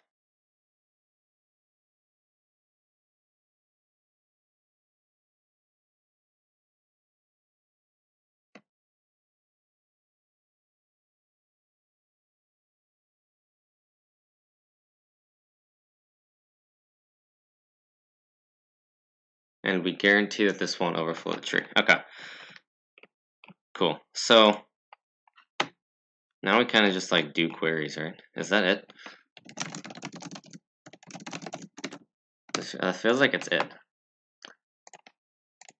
Cn to q. Q I plus plus.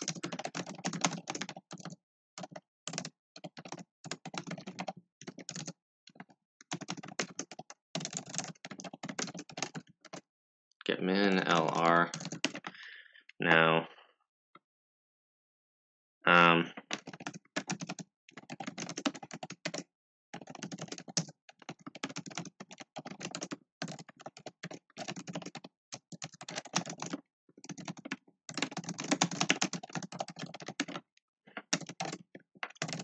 no way this works first try.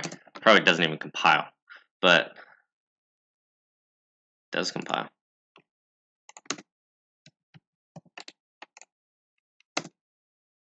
Okay, what? Didn't even read the array.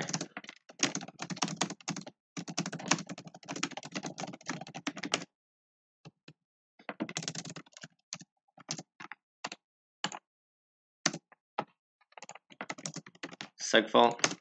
Epic. It reads the first query. Okay. So Cn to L to R. What's happening here? Cout v I d end up.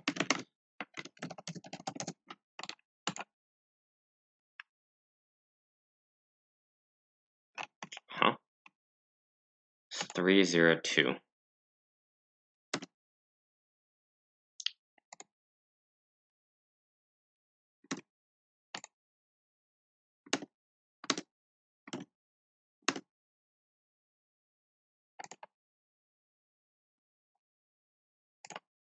Why does this not go to 2? It should go to 2. Oh wait, no, that works. 302.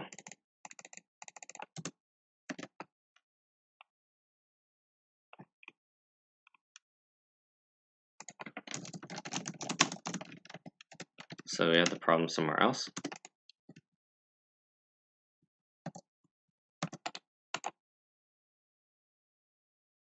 Okay, so we do get D. What we're concerned about now is this.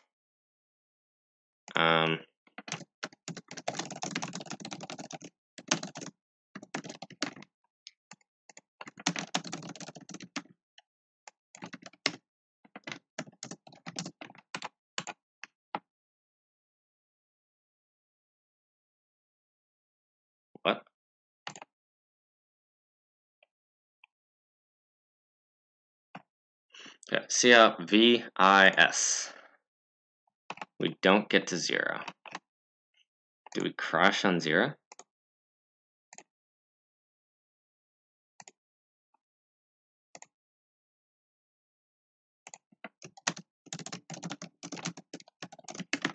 What happens here? No, stop.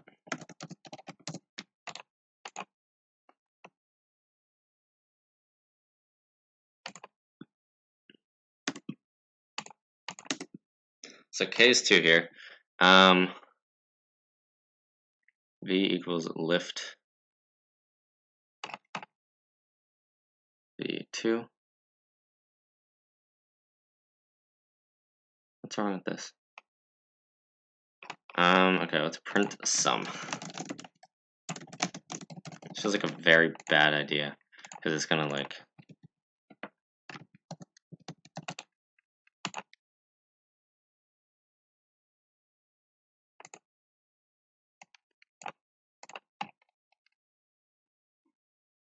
It's 2, 3, 4. What?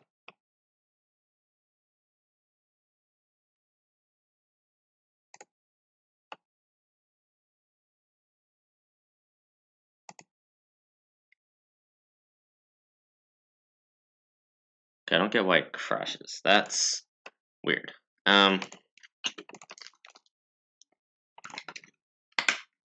So we build a tree as follows. 1, 2, 4, 7, and then 8. So this is kind of its own tree.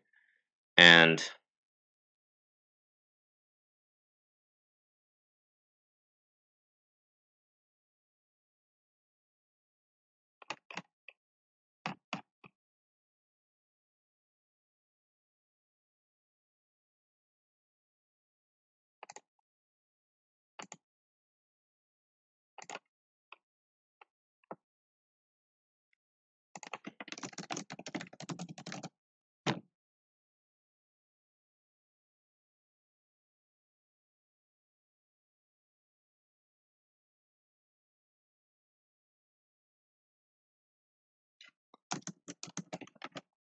that does not make sense.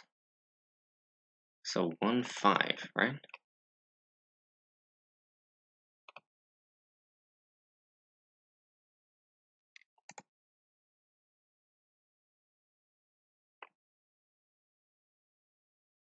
What's happening here? 4, 30. Oh wait, this is on R. Oh, this is on R.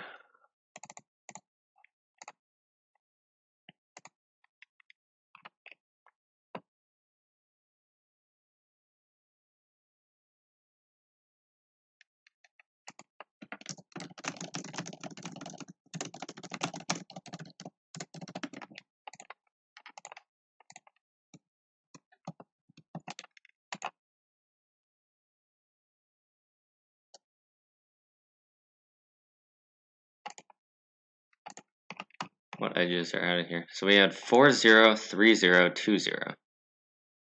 Why?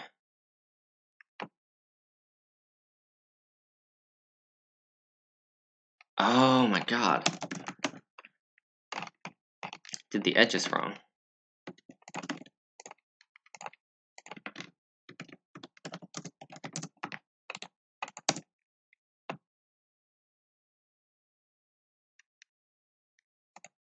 Are all these off by 1? No, they're not. Okay.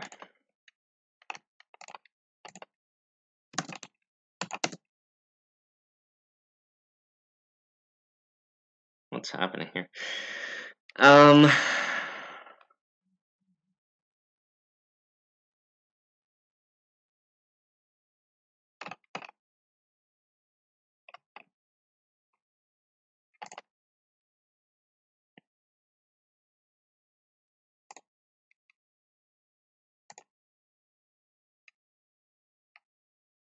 So we get an edge between 4 and 2, 3 and 2, 2 and 0.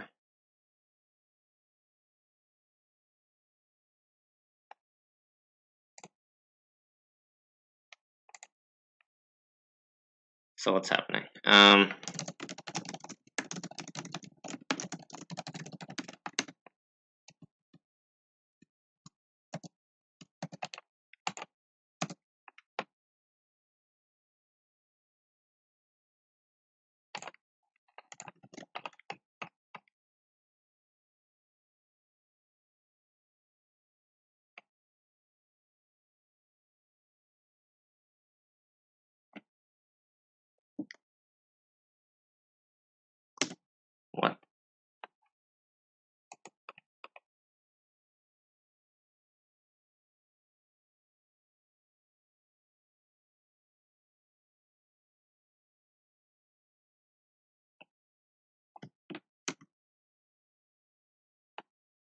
3, 0, 0. Why is it 0, 0?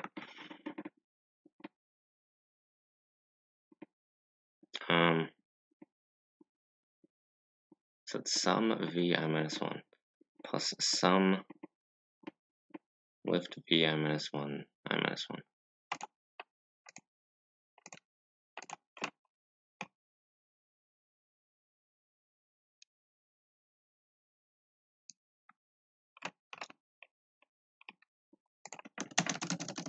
What's happening here?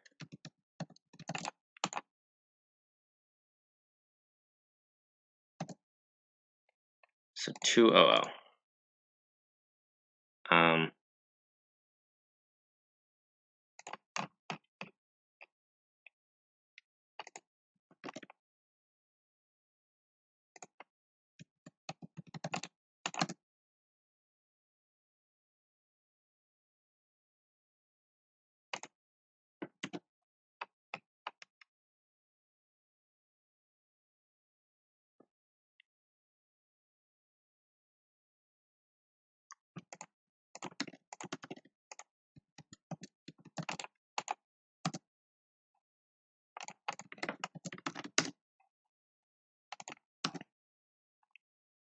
So that's 0. That's 2.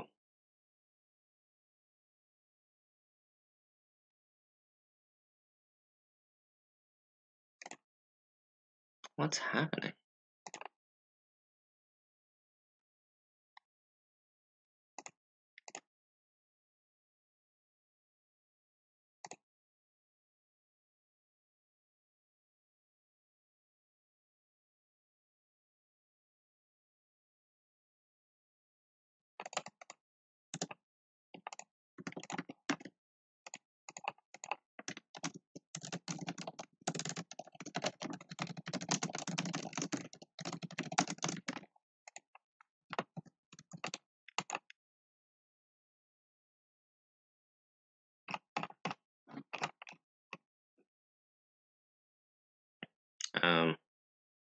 Lift vi is 3.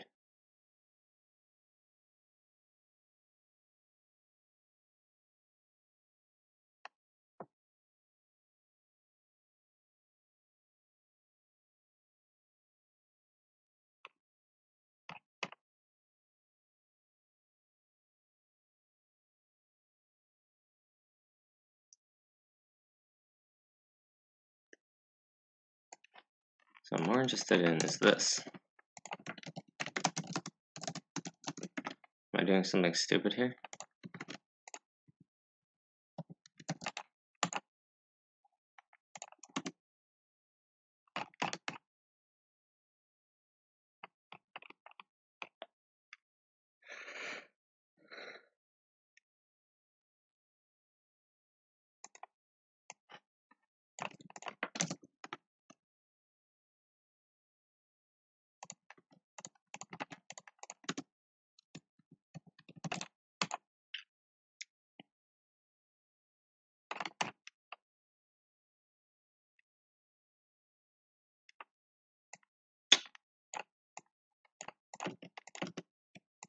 I'm an idiot. Yep, okay. I should actually take the sum of the vertex we're at before moving up. How did I not realize that? I didn't realize that affected V.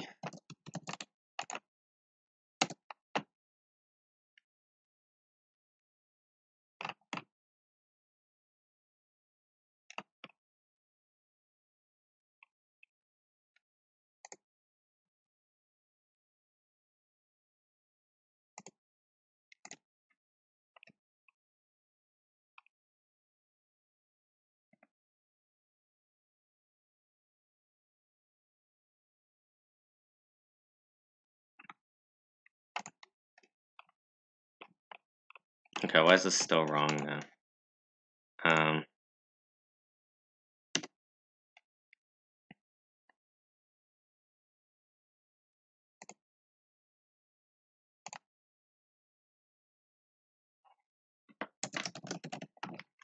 Okay, we actually want this.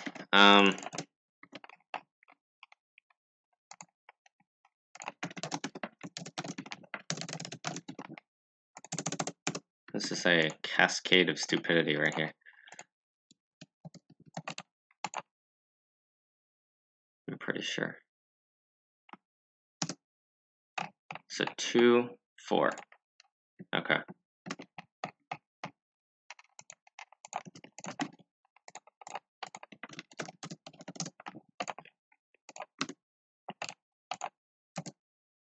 Four, 6, 11, 2, 3, and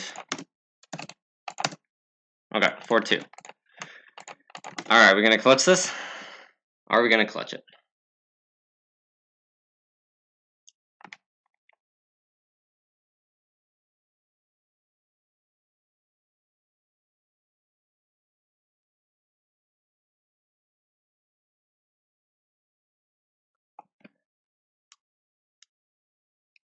What's our runtime?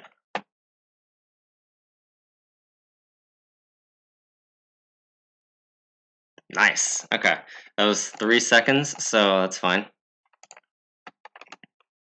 62. Okay, so we maintain our place. That's good. That's a very good thing. I don't think we're gonna get E anytime soon, which is fine. But now the only people that can beat us are those who get E. I don't think I can get E. Because E's like math. Also, there's the factor of us having 7 minutes left. Yeah, 7 minutes, there's no way I can implement something like this. I have no clue for F. So, the best thing I can think to do right now is to go over solutions.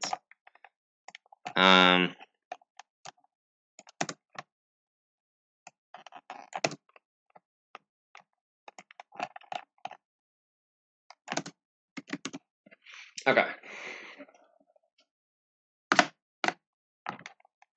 I'm going to go over the solutions to the ones I've solved, and we will just finish with that. Actually, how many people have done this contest now? There are a ton of registrants, but like barely anyone has actually done it. Like a very small portion. Why does that happen? So 65 times 20 equals 1. 65. 1301 participants, and we're 62nd. I think that's a good ratio, especially because many of these participants are much higher rated than us, like orange and yellow. The red ones don't count, so yeah. Okay, but in terms of score and stuff, this is pretty good. I'm happy with this. We have, yeah, we're doing well. Good job, Timmy, for getting E. E is just like a monster of a problem. If you get it, you just like get blasted up in the standings because you can beat anyone who has ABC. And ABCD is more, but not that many more. So if you get either A or if you get either C or D, then you're just doing very well. And a score like this is amazing. Okay, but anyway, I'll leave it at that. Yeah, we have a very I was slow because I took a long time to like think of stuff. I'm not sure if you can blame the 8 a.m. factor. I think that's partially part of the reason, but also I don't know. I mean, it's still not a bad performance though. And there's Neil. See if I can get this. Our rank could definitely still go down, by the way. Yeah, we're down to 65th.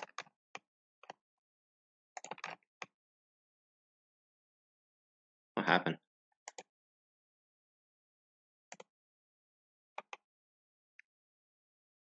Okay. Yeah, this is not bad. This is very not bad. I'm happy with this. Interesting. We're very close. If it wasn't 8 a.m., I could probably have done better. But it is 8 a.m. I'll take what I can get. Yeah. So I'll do solutions. Epic typing. Okay, we'll start with A.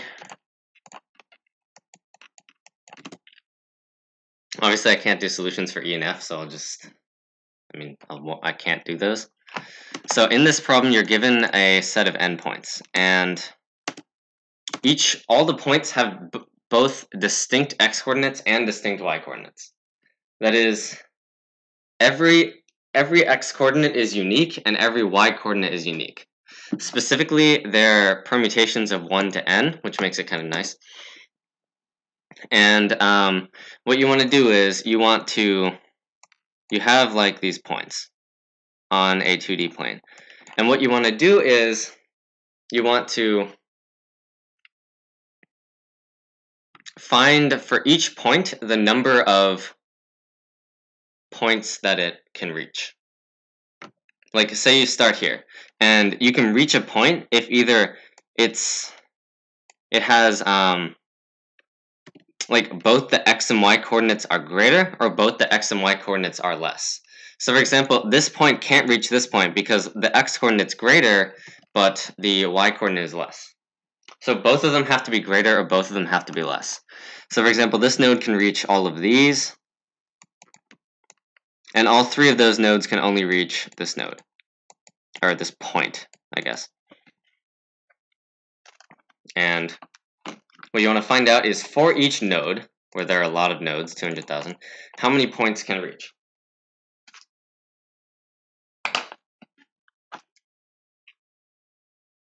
Okay, you can see I've kind of already started drawing edges, and it's true that if point A can reach point B, then point B can reach point A, because like that's just the definition.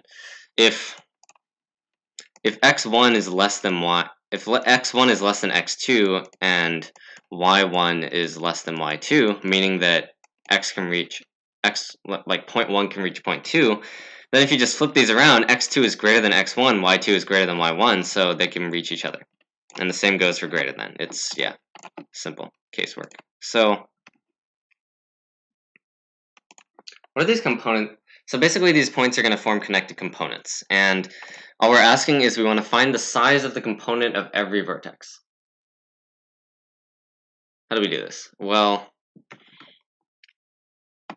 the thing to observe is that, let's say we have some point here, and then we have some point here, and then we have some point like here. Both of these points can reach this point. So all three of these points are united. And so this component will kind of form, so we can kind of draw a square around this component.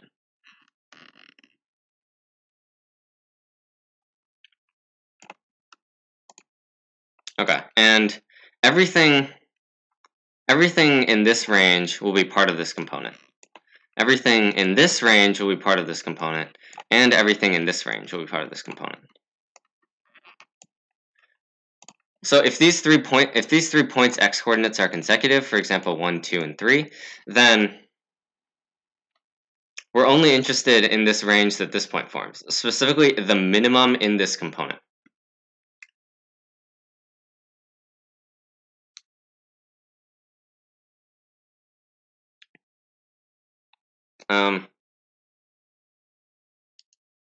Yeah, and so any point that's within this range will be able to access this point, so it will also be in this component.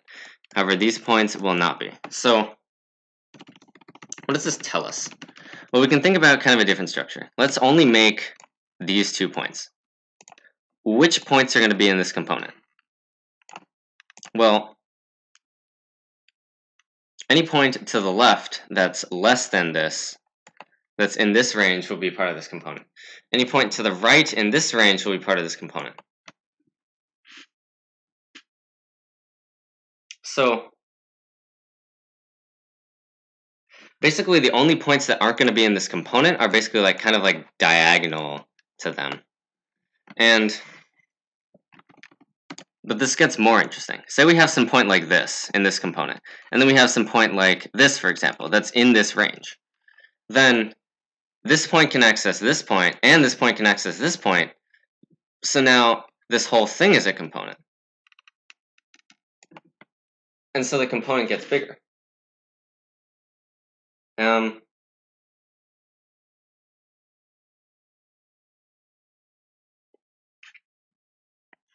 how do I describe this now? So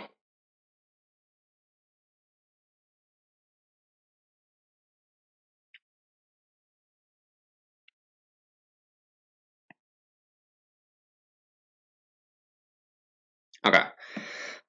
So that's kind of like a few cases that should help you see what's going on here, right?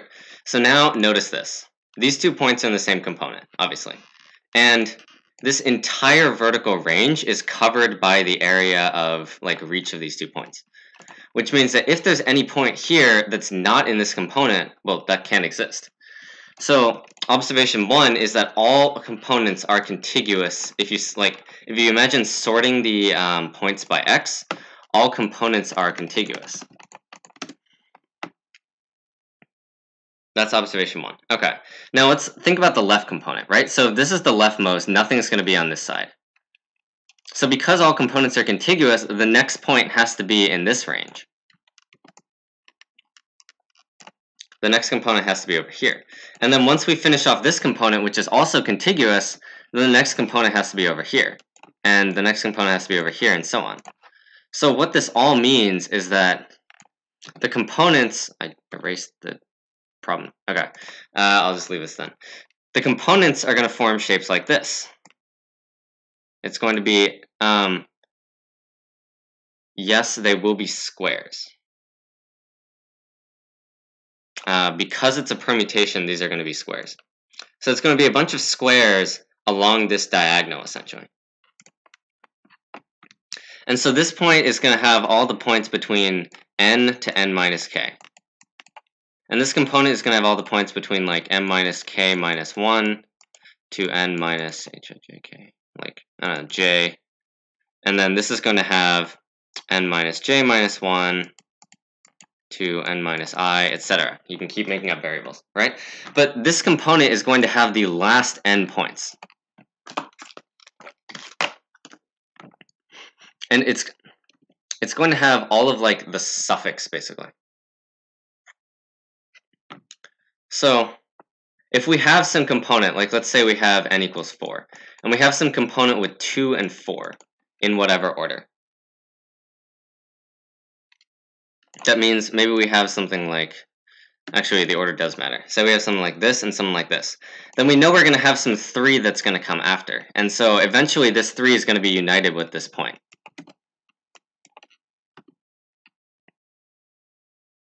So what it means is that if a component isn't a suffix of the array of 1 to n, then it's incomplete. Because eventually this 3 is going to have to be added into this component.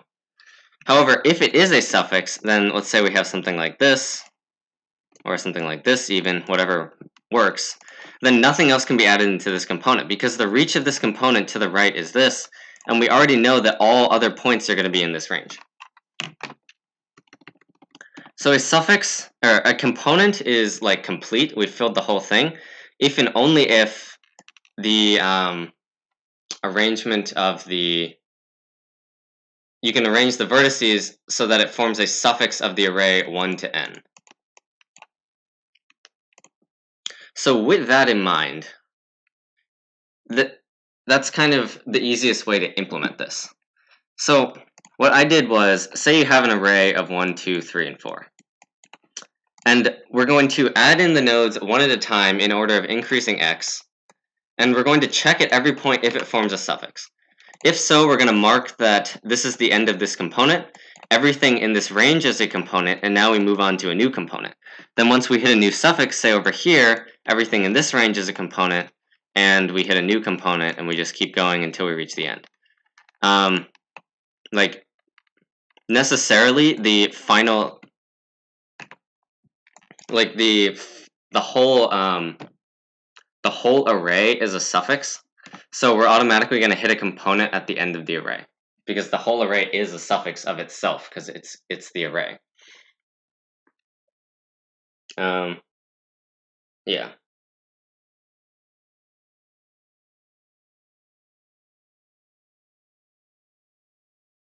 So that's cool. So the way to implement this is, first of all, you keep a pointer to the last position of the component. Once you reach a new component, you update that pointer to the new position that you're at. And so that's useful. And we'll say the pointer is the left endpoint of the component. Then once you have a suffix, you know the right endpoint. So the size of the component is, it's like r minus l plus 1. Make these capital. R minus L plus 1. So let's say our array is this, 4, 1, 2. So we start here. Our left pointer is here, and we're here. Now, this is a 3, so we cross out this. And we also have a pointer at this array. And so 4 is still alive, so we kind of just ignore this. So now we go here, and we kill 4. Now, basically, we move this pointer to the left until it's at an element that isn't killed. So 4 is killed, so now we move it to 3. But 3 is also killed, so we move it to 2. And at this point, we've killed 2 elements of the array, and we've moved the pointer 2 times. So because these are the same, it means that we have a suffix of length 2 of the array, and we've removed 2 elements. So by definition, we have a component. So we mark we have a component here. Then we move the left pointer to this. And we continue. We kill 1. I'll make different colors here. Brown and what? I'm actually out of colors. Wait, we use red, orange, green, blue. Okay, I'll use black. All right, so we kill the 1, so we do that there. And this pointer doesn't move because the 2 is still alive. Then we kill the 2, and we move this pointer. How far? We move it here, and now the pointer has moved 4 elements, and we've killed 4 elements, so we know we have another suffix. And therefore, we mark a component in this range, because the left pointer is over here now. Then we'll finally move the left pointer over here, and we're done with the array, so we're done. Then that gives you the... so because you've rearranged the points, you have to like figure out a way to restore the answer. So you can basically say, like, for each component in this range, like, if you store a pair of points and then the original index, then when you sort by points, you know that index. So you can say, like, answer of I, like, specifically this index is whatever. And then you can print the answer in order at the end.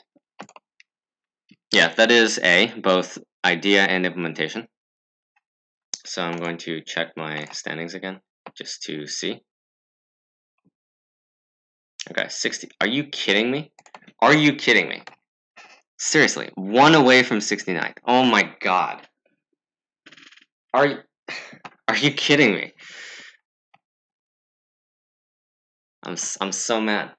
I'm so mad. I should have spent 2 extra minutes. That would have been perfect. 2 minutes and 2 seconds would have done it. Ugh. I'm so mad. Come on. We gotta pull it together. We gotta yoink the 69s here. Okay, wait, so there were 66 times 20 plus 1, 1321 participants. Okay, so 68th out of that, what percentile is that? Top 5%? That's...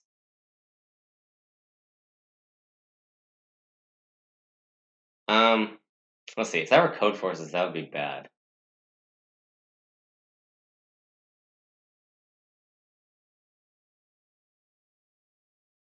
The AtCoder rating is messed up anyway, so whatever. I think we're fine. Yeah, okay. So that was A. Now we'll do B, and B is interesting, kind of. It was new to me. I don't do much number theory, so This is something new to me. Is AtCoder out already? Oh wow, it actually has an AtCoder. Okay, so whatever.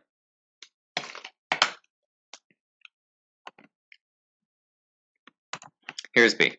You're given a number n, and you want to find the minimum integer k such that 1 plus 2 plus 3 plus 4 up to k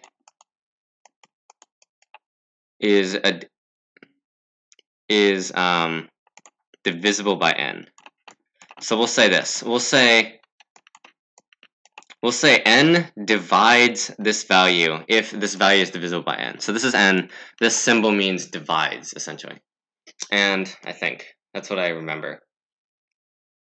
And like if you draw a cross through it, it means it doesn't divide it. I think that's how it works. Although I'm not sure, so don't quote me on that. But I'm going to use that notation. So n divides this number. And that's it. We just want to find this k. So first of all, what do we have to do? First, we ask, what is this sum? Because if we had to compute the sum in O of n, that's not possible. N is 10 to the 15th. So that is not good. Pretty sure.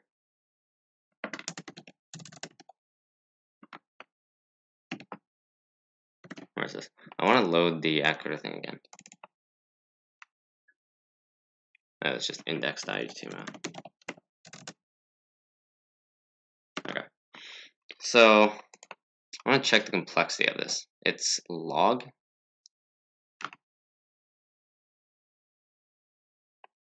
Yeah, all right. So this is the famous triangular number sum. Basically, if you pair these elements, you get pairs of sum k plus 1, and you have k over 2 of them. If k is odd, it's a bit different, but it's kind of the same principle. You basically just imagine having half a pair. And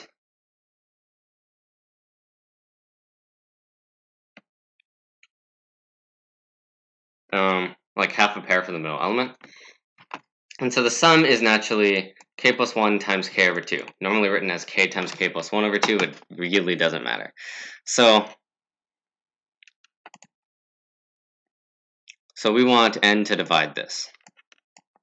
Okay, but this over 2 is kind of annoying, because it means we have to like get rid of a divisor. So what if we did this instead?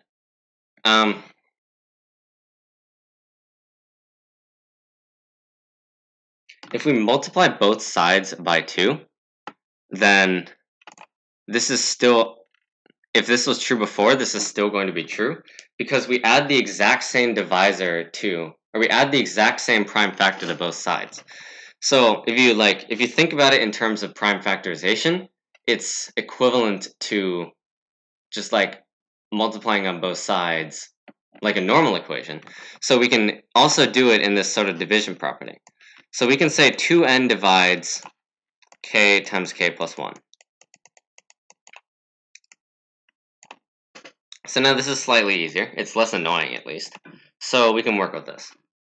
Now, what we have is something.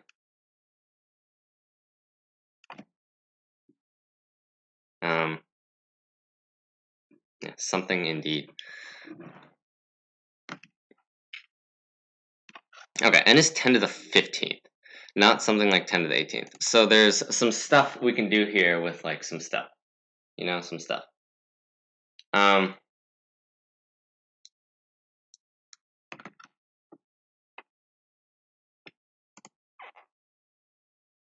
So the next observation we have to make is that k and k plus 1 share no divisors.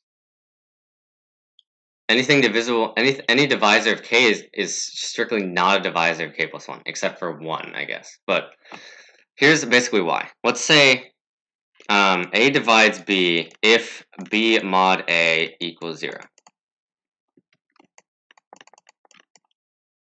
So we're given that a divides b. Now we want to see if a divides b plus 1.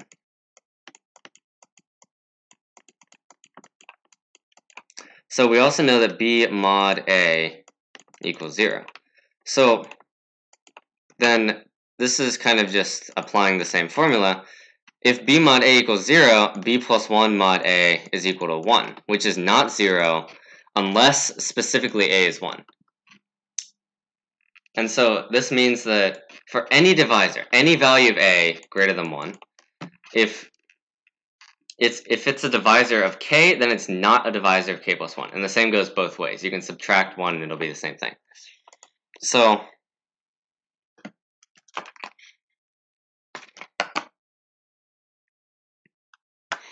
yeah. What was I saying? I have to keep track of my own thoughts sometimes. So yeah, okay, that's basically saying that. I'm going to get rid of that now. So what this means is that we can allocate some of n's divisors to k, and then the rest of them to k plus 1.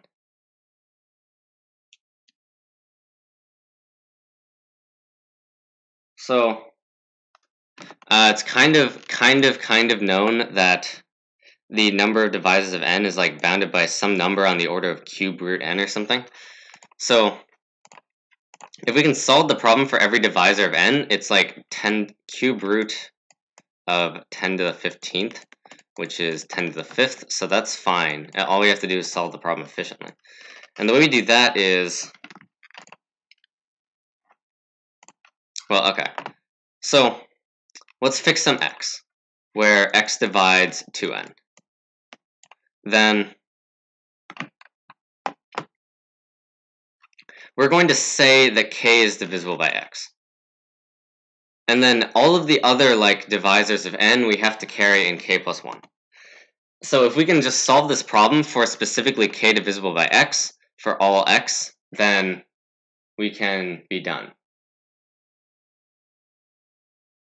Because that covers all possibilities of k.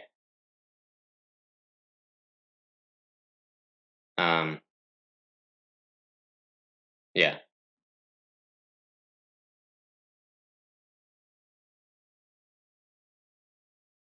Because k has to like be a multiple of some divisor of n, and I mean 1 is the divisor of n, so that works.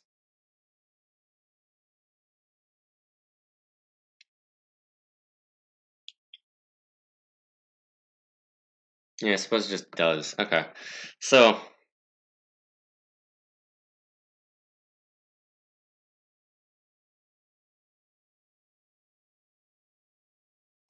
we're going to solve over all divisors x of 2n.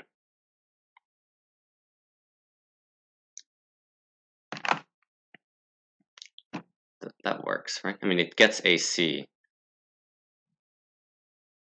gets accepted, but it's not.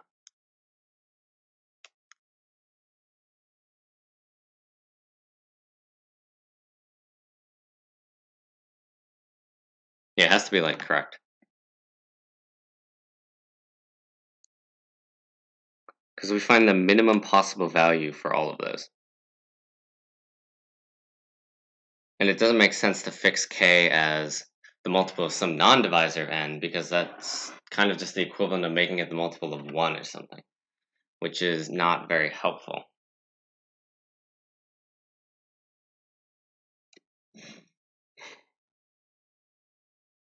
Okay, so let's say k is multiple of x. So x divides k. And therefore k mod x is equal to 0.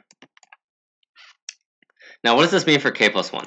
It means k plus 1 has to have the rest of the divisors. So because x divides 2n, 2n over x is an integer.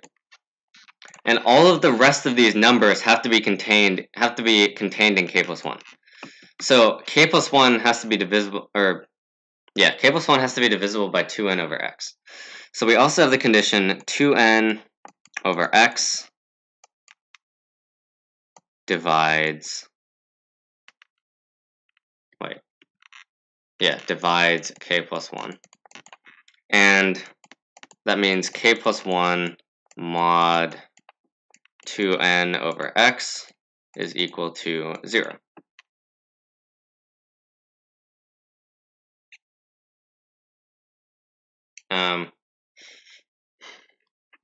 Okay, so that's something that's workable.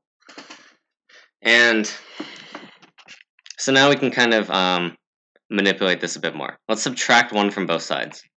K mod 2n over x is equal to -1. And there's also an implicit mod 2n over x here, so we can just do that. And -1 mod 2n over x is simply 2n over x minus 1. That's just how mod works. Unless... No, that's right. Yeah, no matter what.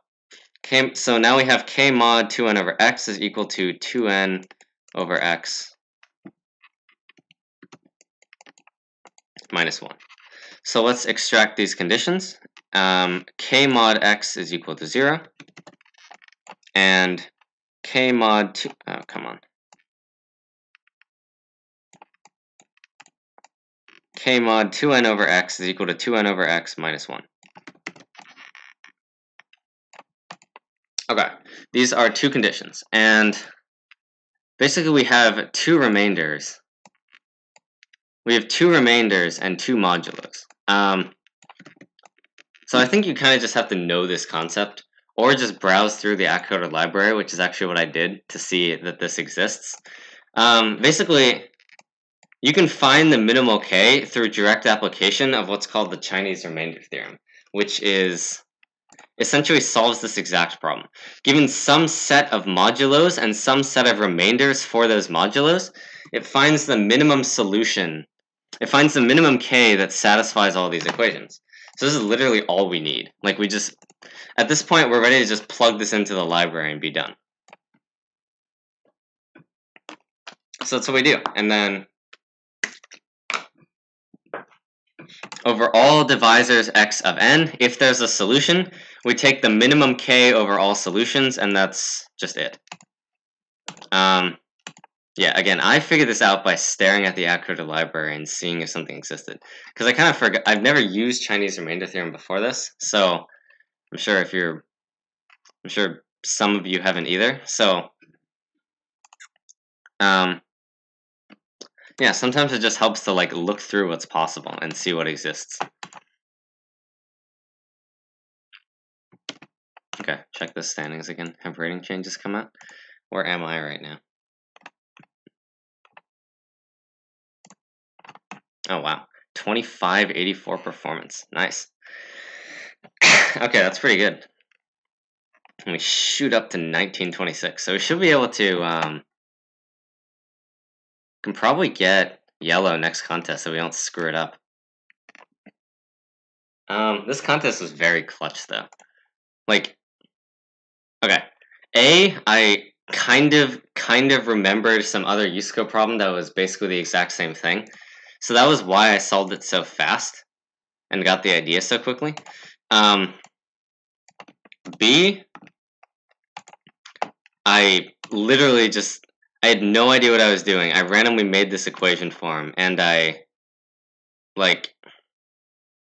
just found this in the library and then just happened to use it.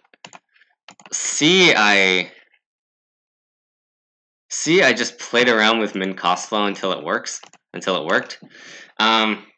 D, I did solve, but the time I solved it was clutch.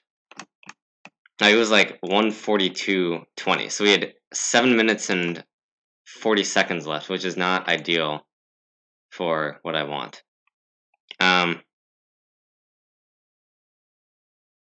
So people became red here.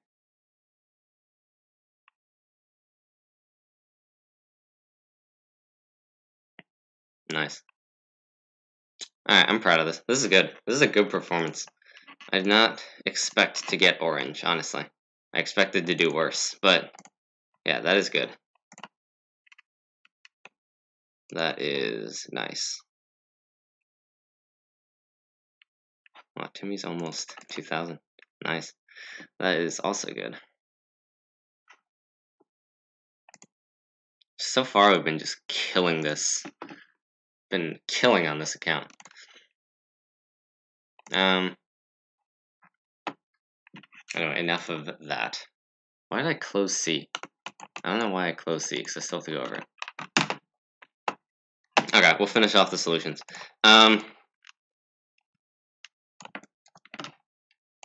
Okay, see, if you know flows, you'll get it. Otherwise, you probably won't. Let me check if the editorial uses flows.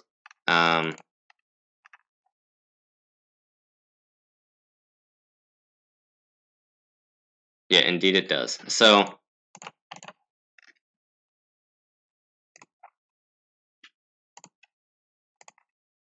basically, like this is just straight up a flow problem. What you have to do is you're given a grid and use black because that's more visible. You're given a grid of points, or just a grid. Some cells are blocked off. For example, like this. And there are a bunch of pieces on some of the cells. For each piece, you can move it down. You can move it either to the right or to the down. And each to the right or to the down move is one operation. And you want to maximize the number of operations you do by moving the pieces optimally.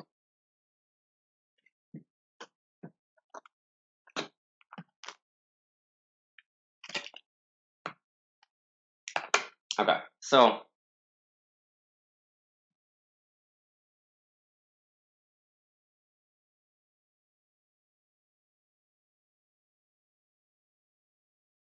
think I kind of overcomplicated it, but whatever.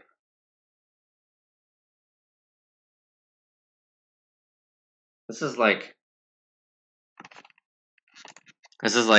very, not exactly straightforward, but the implementation is straightforward flow. And the way it works is, let's draw an edge from each. Okay, also there are at most 100 pieces, which is slightly important. Otherwise the complexity would be way too big, I think. I don't know, because my solution ran very quickly, despite being flow. So here's what happens. You draw an edge from here to here.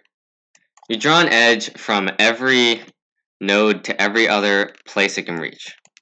So for example, here, and here, and here. And we're going to say this edge represents the value of stopping this piece here. So we do one operation here, we do two operations here, we do three operations here.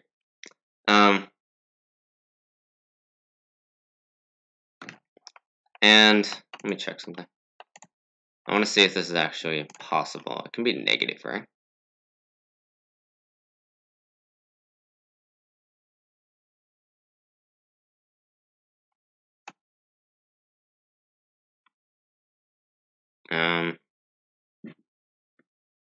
Can it be negative?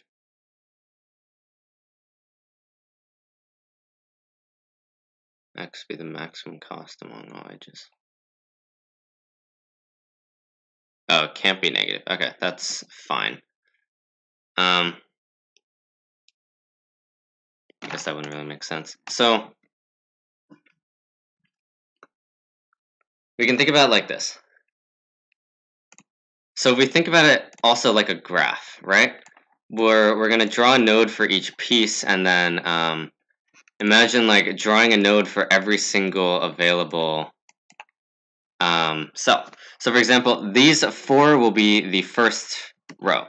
Then these next 4 will be the second row.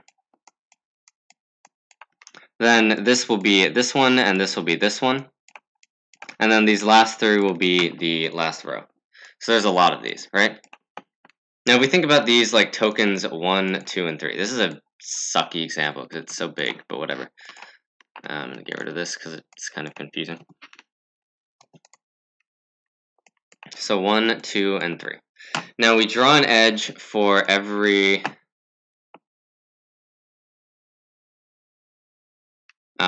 like node we can reach. So this one, it can reach its own place. It can reach this. This is going to be terrible. I can tell already. It can reach that one. It can reach that one. It can reach this. Okay, you get the point, right? So we draw an edge from every piece to every cell that it can reach. And the weight of this edge is the number of operations you get to use when you move this piece here. So for example, moving this to its own cell is 0. Moving this to here is 1. Moving this to here is 2. Moving this to here is 1. And moving this to here is 2. And so on. Okay, now this is kind of a standard variation of maximum matching, where we're going to match every cell to one of these nodes. And, well, it's just going to work.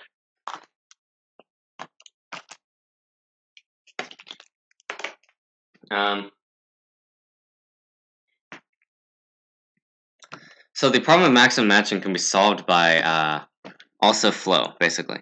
If we imagine a source node here, this magical source node, where every edge, all of these are directed, by the way, so this like goes from this to this and not backwards. Kind of important. I think so. I think it's important. Yeah. Not sure, actually. So we add a node here, and a node here, all with cost 0. And then all of these, if you know flows, they all have capacity 1, which means they can hold one flow along. And then you add an edge also to a magical sync node, because a flow has to be from one vertex to another vertex. How much flow can you get from S to T, for example? So we're going to draw an edge from all of these nodes and just to here, and you get the point, right? So draw 3 of them. How is that so inaccurate? Okay. Right, so all of these are also going to have flow 1. Okay, I'm going to use orange to represent the flow and green to represent the cost, because otherwise it's going to get confusing.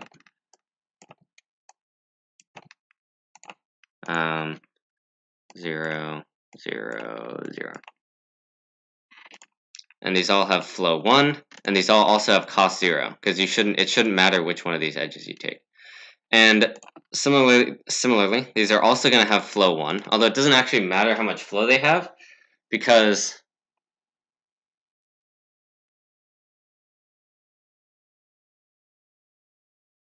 or it's going to have capacity 1. Although I don't think it matters how much flow it has, because there's only one vertex that can use this. And each vertex is only going to have one flow coming to it anyway, and also one flow coming from it.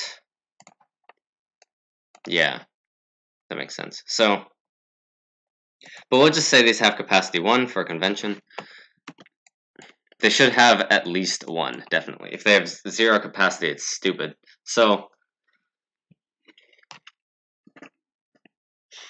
now, the maximum flow problem is essentially finding the flow from this source to the sink is equivalent to finding the number of matches you can make between vertices and nodes, where you can make at most 1 match for each vertex and 1 for each like cell.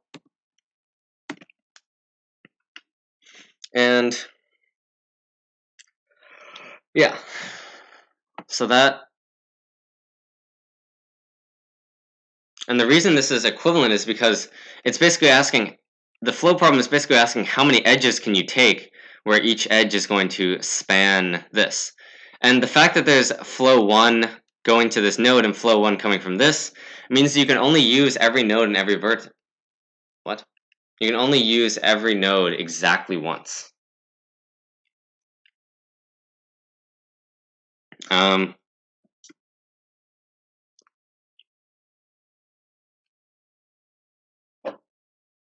Yeah, and you can also only use every destination exactly once, which is perfect. You can't have multiple chips. You can't have one chip going to multiple locations, and you can't have multiple locations with the same chip or piece. So, yeah. So that's maximum matching. However, like, the maximum matching in this graph is always going to be n, because like you can always just stop any piece at its initial location. There aren't multiple pieces on a cell, so that works. So the maximum matching is always n, which means it isn't really helpful. What you want is you want to make the maximum matching n with as heavy edges as possible. And that is another problem which can be solved using min-cost flow, which does exactly that. It's basically the minimum cost over all the edges to get the maximum flow. And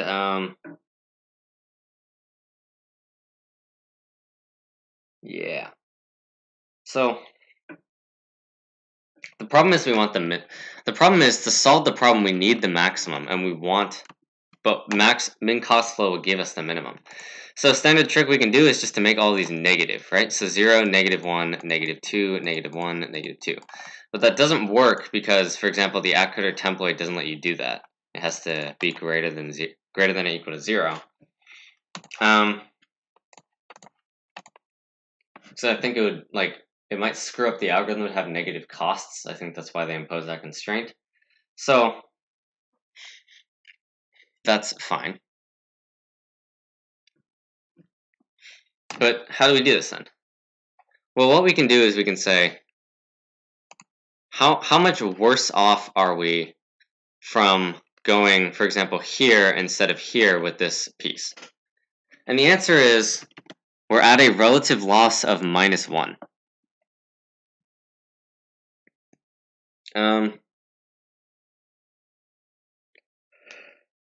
And here we're at a relative loss of 0, and here we're at a relative loss of -2. So if we think about it like this, here we lose 0, here we lose 1, here we lose 2. Specifically, it's like for each piece, we compute the maximum distance. Let's call it d. Actually, let's call it m. The maximum distance, and then the edge from this piece to this cell is, instead of the distance itself, we'll make the edge the amount we lose relative to the maximum distance from going there. So it's m minus if we let d be the distance from here to here. Because m is the maximum, this is going to be positive, and now what we want is just the minimum. We want the minimum value of negative d. Or we want the minimum value of m minus d.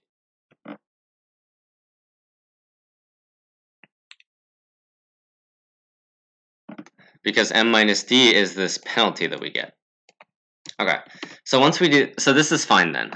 The min-cost flow ends up being simple. So this edge actually has, we'll ignore these red things. And this edge actually has, we'll ignore the green ones too because they're not actually right. So this edge from this cell to this location, this cell to this location actually has cost 2 because the maximum distance is 2 and the actual distance is 0. Here, from here to here, we have cost 1. From here to here, we have cost 0. From here to here, we have cost 1. And from here to here, we also have cost 0. Although, this is assuming that, actually, this assumes that this cell is blocked off, because otherwise we could go down here and the maximum distance would actually be different. But what I was assuming is that we're only considering these 5 cells. Okay, now there's one more note. We should actually consider this one. We should consider this cell because I just did this whole graph wrong, but it doesn't matter. We should consider this cell because say we have something like this. We have 2 chips here. Basically, it's less of a hassle to be able to consider that we can move chips through each other because it's simple. Say we had some assignment where we move this down here and this down here. then we can just like swap these. We can, instead of this assignment and this assignment, we can switch these to make it so this is here. Actually, this goes here first, and then this goes here. And this is going to be true for all like configurations of pieces, and the number of moves is going to be the same, because like this, when we switch from the red to the blue, this one moves one more, and this one moves one less, so it's the same amount. So we can assume that chips or pieces can move through each other, because in a configuration where they do move through each other, we can turn it into a configuration where they don't. And that's fine then. So now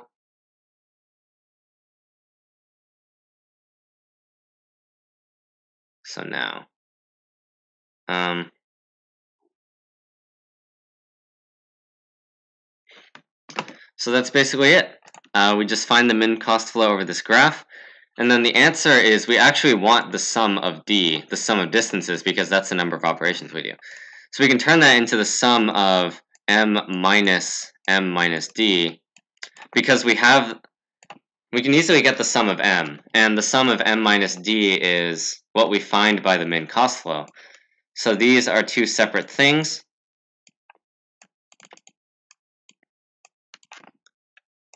This we find via just BFS, and this we find via the min cost flow, and it works.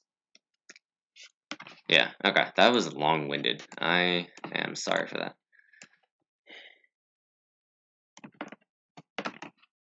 But anyway, that is how it works. We just set up a min cost flow, and we run the template. Okay, D, I actually didn't use the template for this, so that's cool. Wait, did I? I did.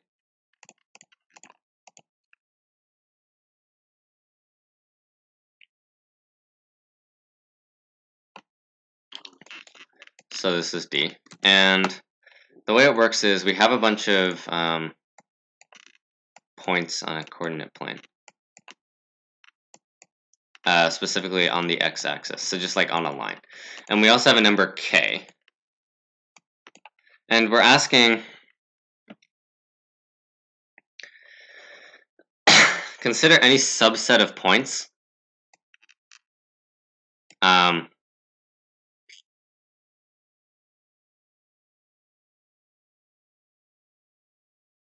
consider any subset of points where, actually, one second. I want to see if these ratings have come out yet. This would be interesting if they did. I want to see the ratings of these problems. Okay, anyway, so we go here, and basically we consider all subsets where the distance between any 2 points is at least k. So the distance between every 2 points in the subset must be at least k.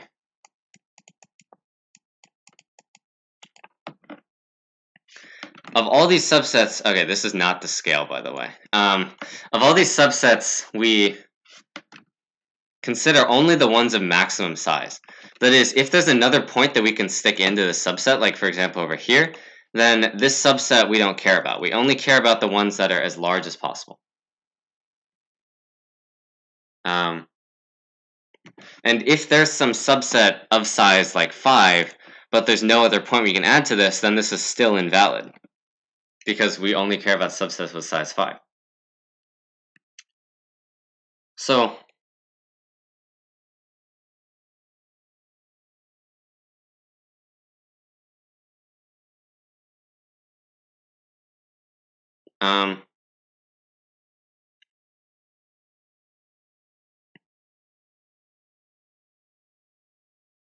okay, so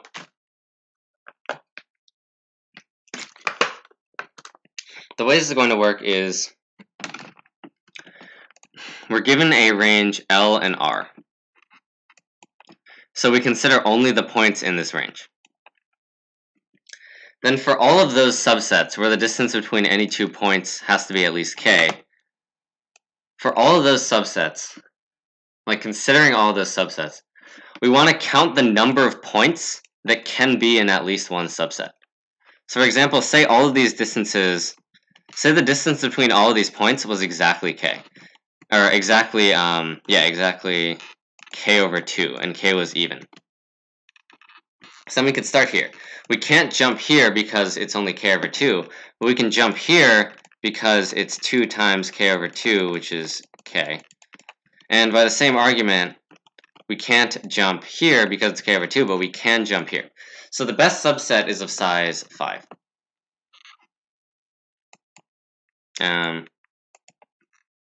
Of size 3.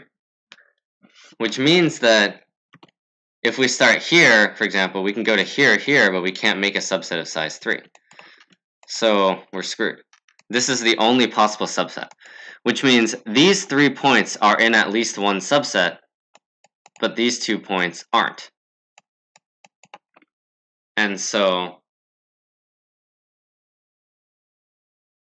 the answer for this query is 3 because we only have 3 points that are in at least one subset, which is equivalent to asking, is it possible for them to be in a subset?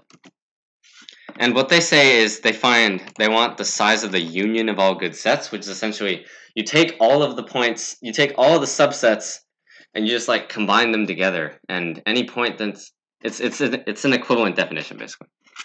It's irrelevant. So yeah.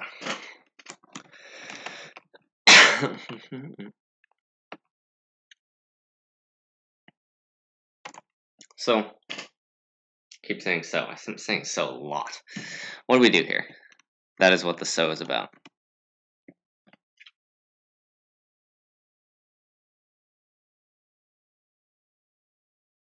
Okay, I'm going to delete this whole thing and then we're going to start fresh. Let's just like consider one range, right? So we're answering a single query. What did I just do? I'm always confused by what I managed to pull off in Paint.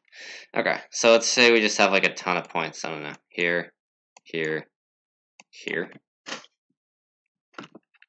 Right, and then k is like, I don't know, this big or something. So let's consider the sequence we make when we kind of just do greedy from the left. So we start here. Then we go here. Can we add this to the set? No, so we keep going. And then we ask, can we add this to the set? Yes, because it's wide enough. So now we go here. Can we add this to the set? No. Can we add this? Yes. So this is the subset. Actually, this is a terrible example. Let's add this in. So can we add this to the set? Yes, so we can. So we do. And then can we add this to the set? No, so we don't. So this is the greedy approach for finding any subset. Okay. Now, first of all, does this work? Indeed it does, because at every point, we start off with the leftmost possible point that can be the ith number in the set. So this is the leftmost possible first element. And then we try and stick on the next one, and we can't. So we guarantee that now, because we process these points left to right, we guarantee that this is the leftmost possible second point. And then we go here, and this is the leftmost possible third point. And so on. So now, we can do the same thing from the right. I'll just say that these sequences are all, like, they all work.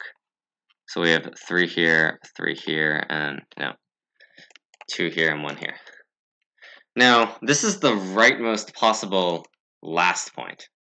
And this is the rightmost possible second last point. Why isn't that? Oh, come on. Just deleted my number on nowhere. This is the rightmost possible second last point, and this is the rightmost possible third last point. Or rather, if you reverse the sequence, 1, 2, and 3, right?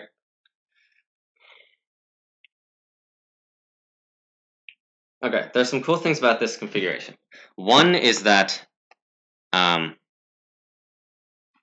like these are going to be the same length, because no matter what, like we can always just take this same sequence as the rightmost if necessary. So both of these algorithms are going to like finish. because this point over here is either equal to this point or it's to the right, which means we're going to have an easier time finding any point to the right of this and extending that than when we did with the left. So these are going to be the same length. And 2, the right points are always going to be to the right of the left points. Because, like, let's say we have some arbitrary points like this, and we actually needs 3, I think. So we have like this, and then we go like this and like this or something, some weird like this. And so we'll assume purple is right and orange is left for terminology. So if we have something like this, kind of like an inversion, where this can reach this, but the rightmost thing ends up going here, then that means that this gap is greater than or equal to k, which means that this purple point is also good enough for this orange point, which means that this wouldn't be a purple point, it would be this one. So we have a contradiction, and therefore that can't happen.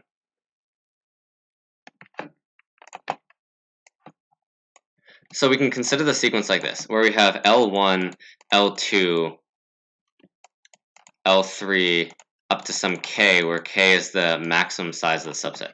We also have R1, R1, R2, R3, ...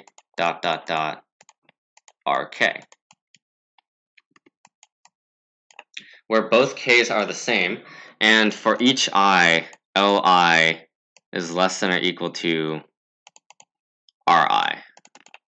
Equal to because, like, if we only have, like, for example, say we have this point, like, way to the left over here, and this point can reach anything, then no matter what, both the left and the left sequence is going to start here, and the right sequence is going to end over here. So they could be equal. Here's the important part. In these, like, subgroupings of values, we can include any point in all of these subgroupings in a subset. And every point not in these subgroupings cannot be included. This is the fundamental part. The reason for this is, like, think about this. You can't reach this from here, because if you can, you would have. And you can't reach it from here.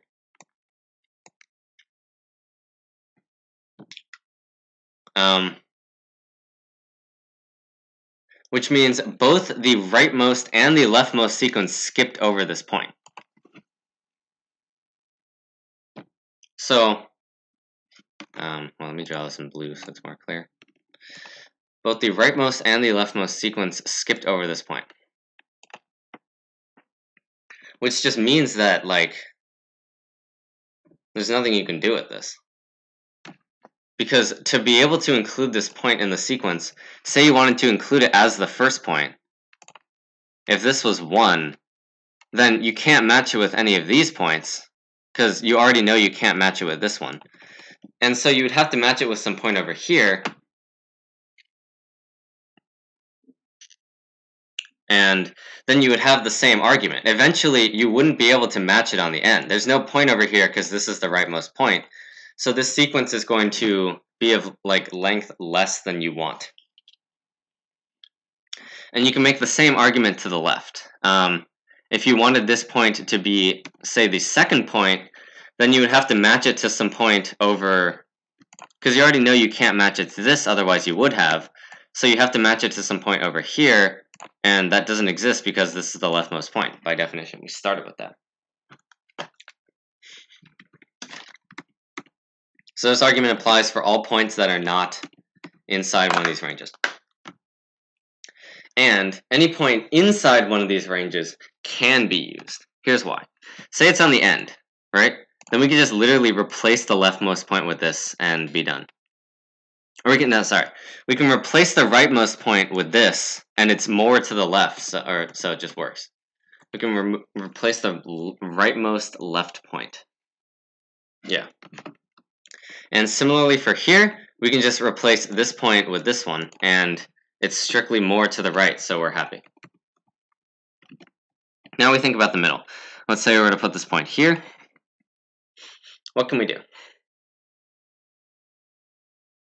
Note that this is strictly to the left. This is strictly to the right of this point, and it's strictly to the left of this point. So let's construct the sequence like this. For everything to the left, we just take the leftmost sequence. Right, so we'll take the orange points until we reach this. And then we replace it, and then we replace this point with this point, which again works because this is strictly to the right of that. And then for everything to the right, we use the rightmost sequence. And because this is strictly to the left of this, it's easier to have this. So we can extend this, and we can use the rightmost sequence here. So we consider this point. We still have a sequence of maximal length on the left, and a sequence of maximum length on the right. I'm not sure if that was a voice crack. What was that? I don't even know. Okay, and what this means is that this holds for all points. So now we're interested in the sum of number of elements over all of these ranges. So we're interested in specifically the sum of Ri minus Li, and then an extra +1 because these points are inclusive. Right, because we have like this point and we have this point. This is, say, index 1, this is index 2. But we actually have 2 points, so we have to do 2 minus 1 plus 1. Because this, now the way I think about it is this just counts like exclusively this range. And so we have to add 1 to include this point. Yeah. Another way to think about it is you just add 1 until it works, you know? Just add 1, subtract 1, off by 1 errors, you know? That's a bad way to think about it, but that's usually what I do, so... I mean, okay, whatever. So we can break this into 3 parts. The sum of Ri plus the sum of... minus the sum of Li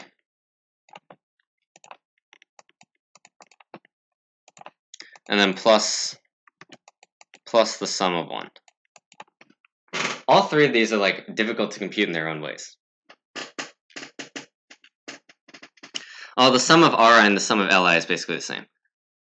So now, I think this is where the approach will differ. This is what I did to do this. Basically, you make a tree out of it. Okay, so you use 2 pointers to essentially find if this point is in the leftmost sequence. You use 2 pointers to find the next point in the sequence. And then similarly, you use 2 pointers to find the next point in this sequence. And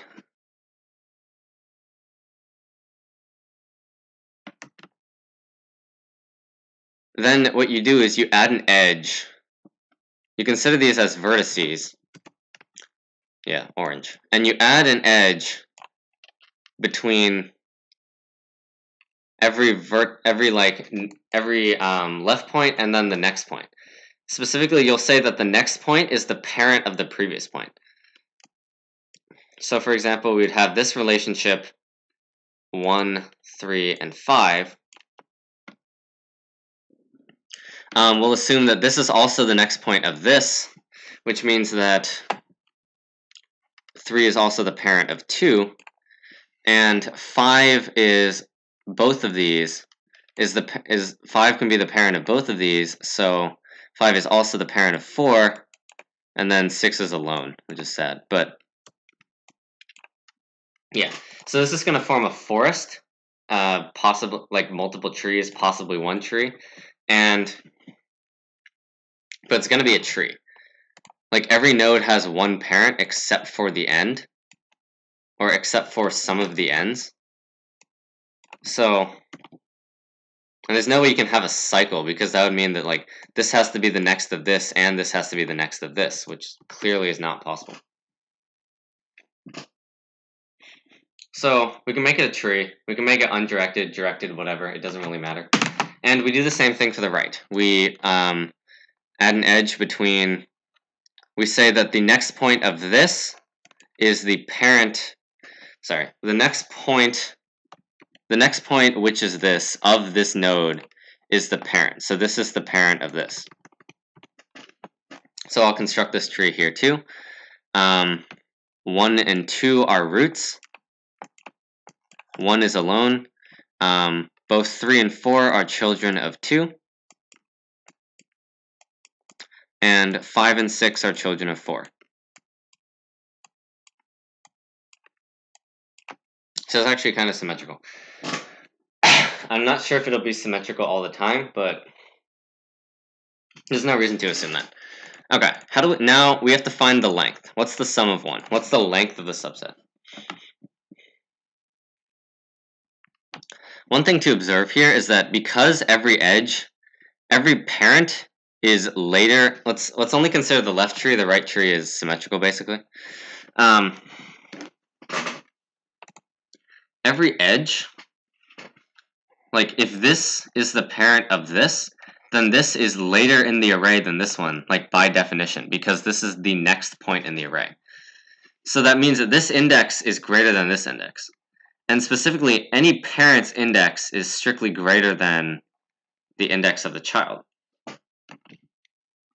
Which means that if we consider this vertex and we go up the tree, all of these indices are going to be strictly increasing. So what we want to do to find the length is we want to find the highest index that's an ancestor of the left point. For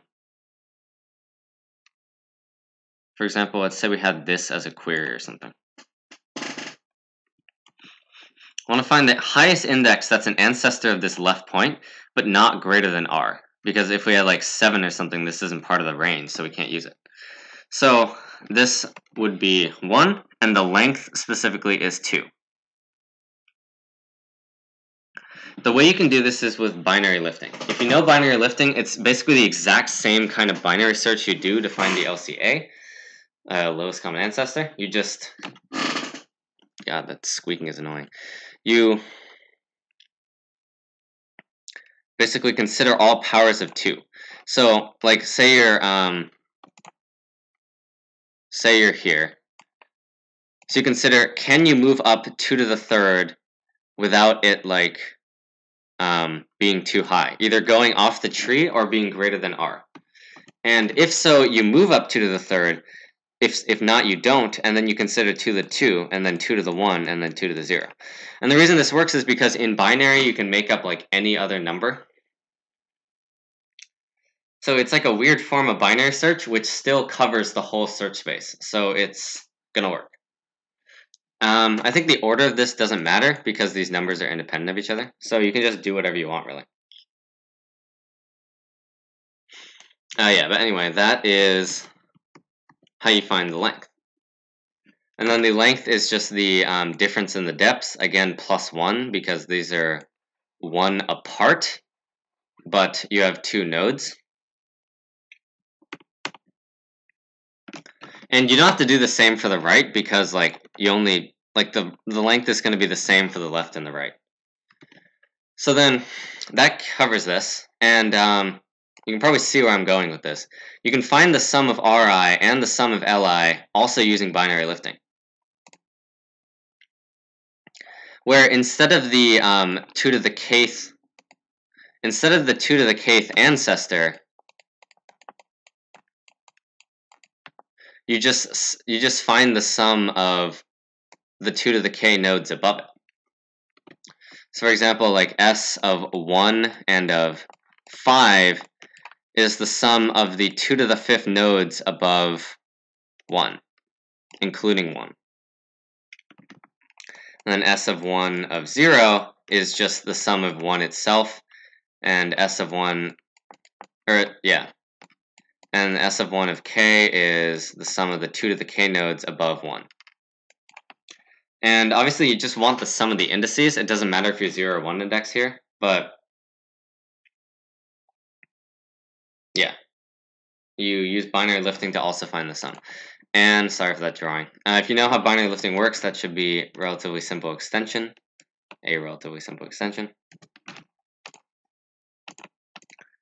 Okay, now the final part is how far do you go up? Well, you kind of already know that. You know the length because you found that here.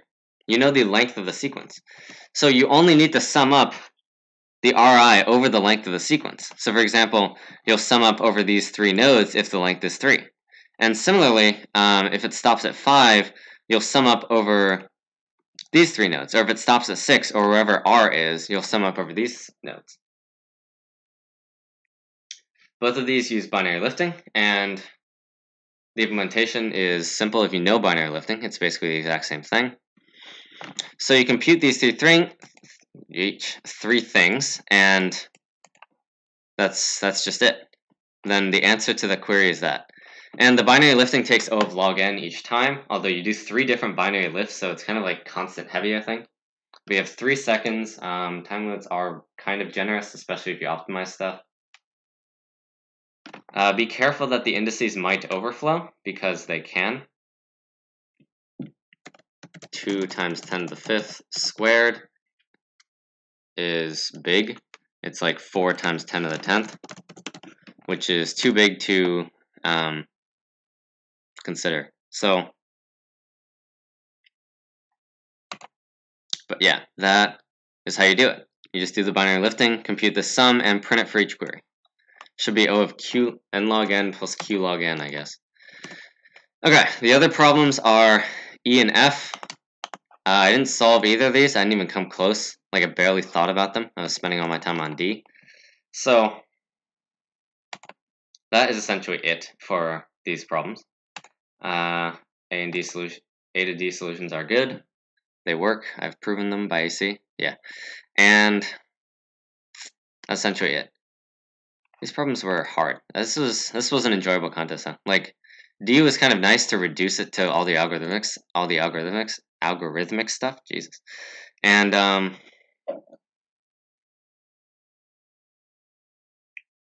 yeah, these were cool. They were like observation-y.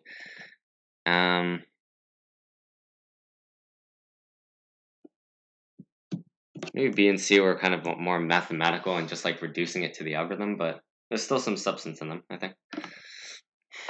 Okay, anyway, that's enough of this. I've been going for way too long. We did all the solutions, did the screencast. Okay. Hope you enjoyed, and goodbye.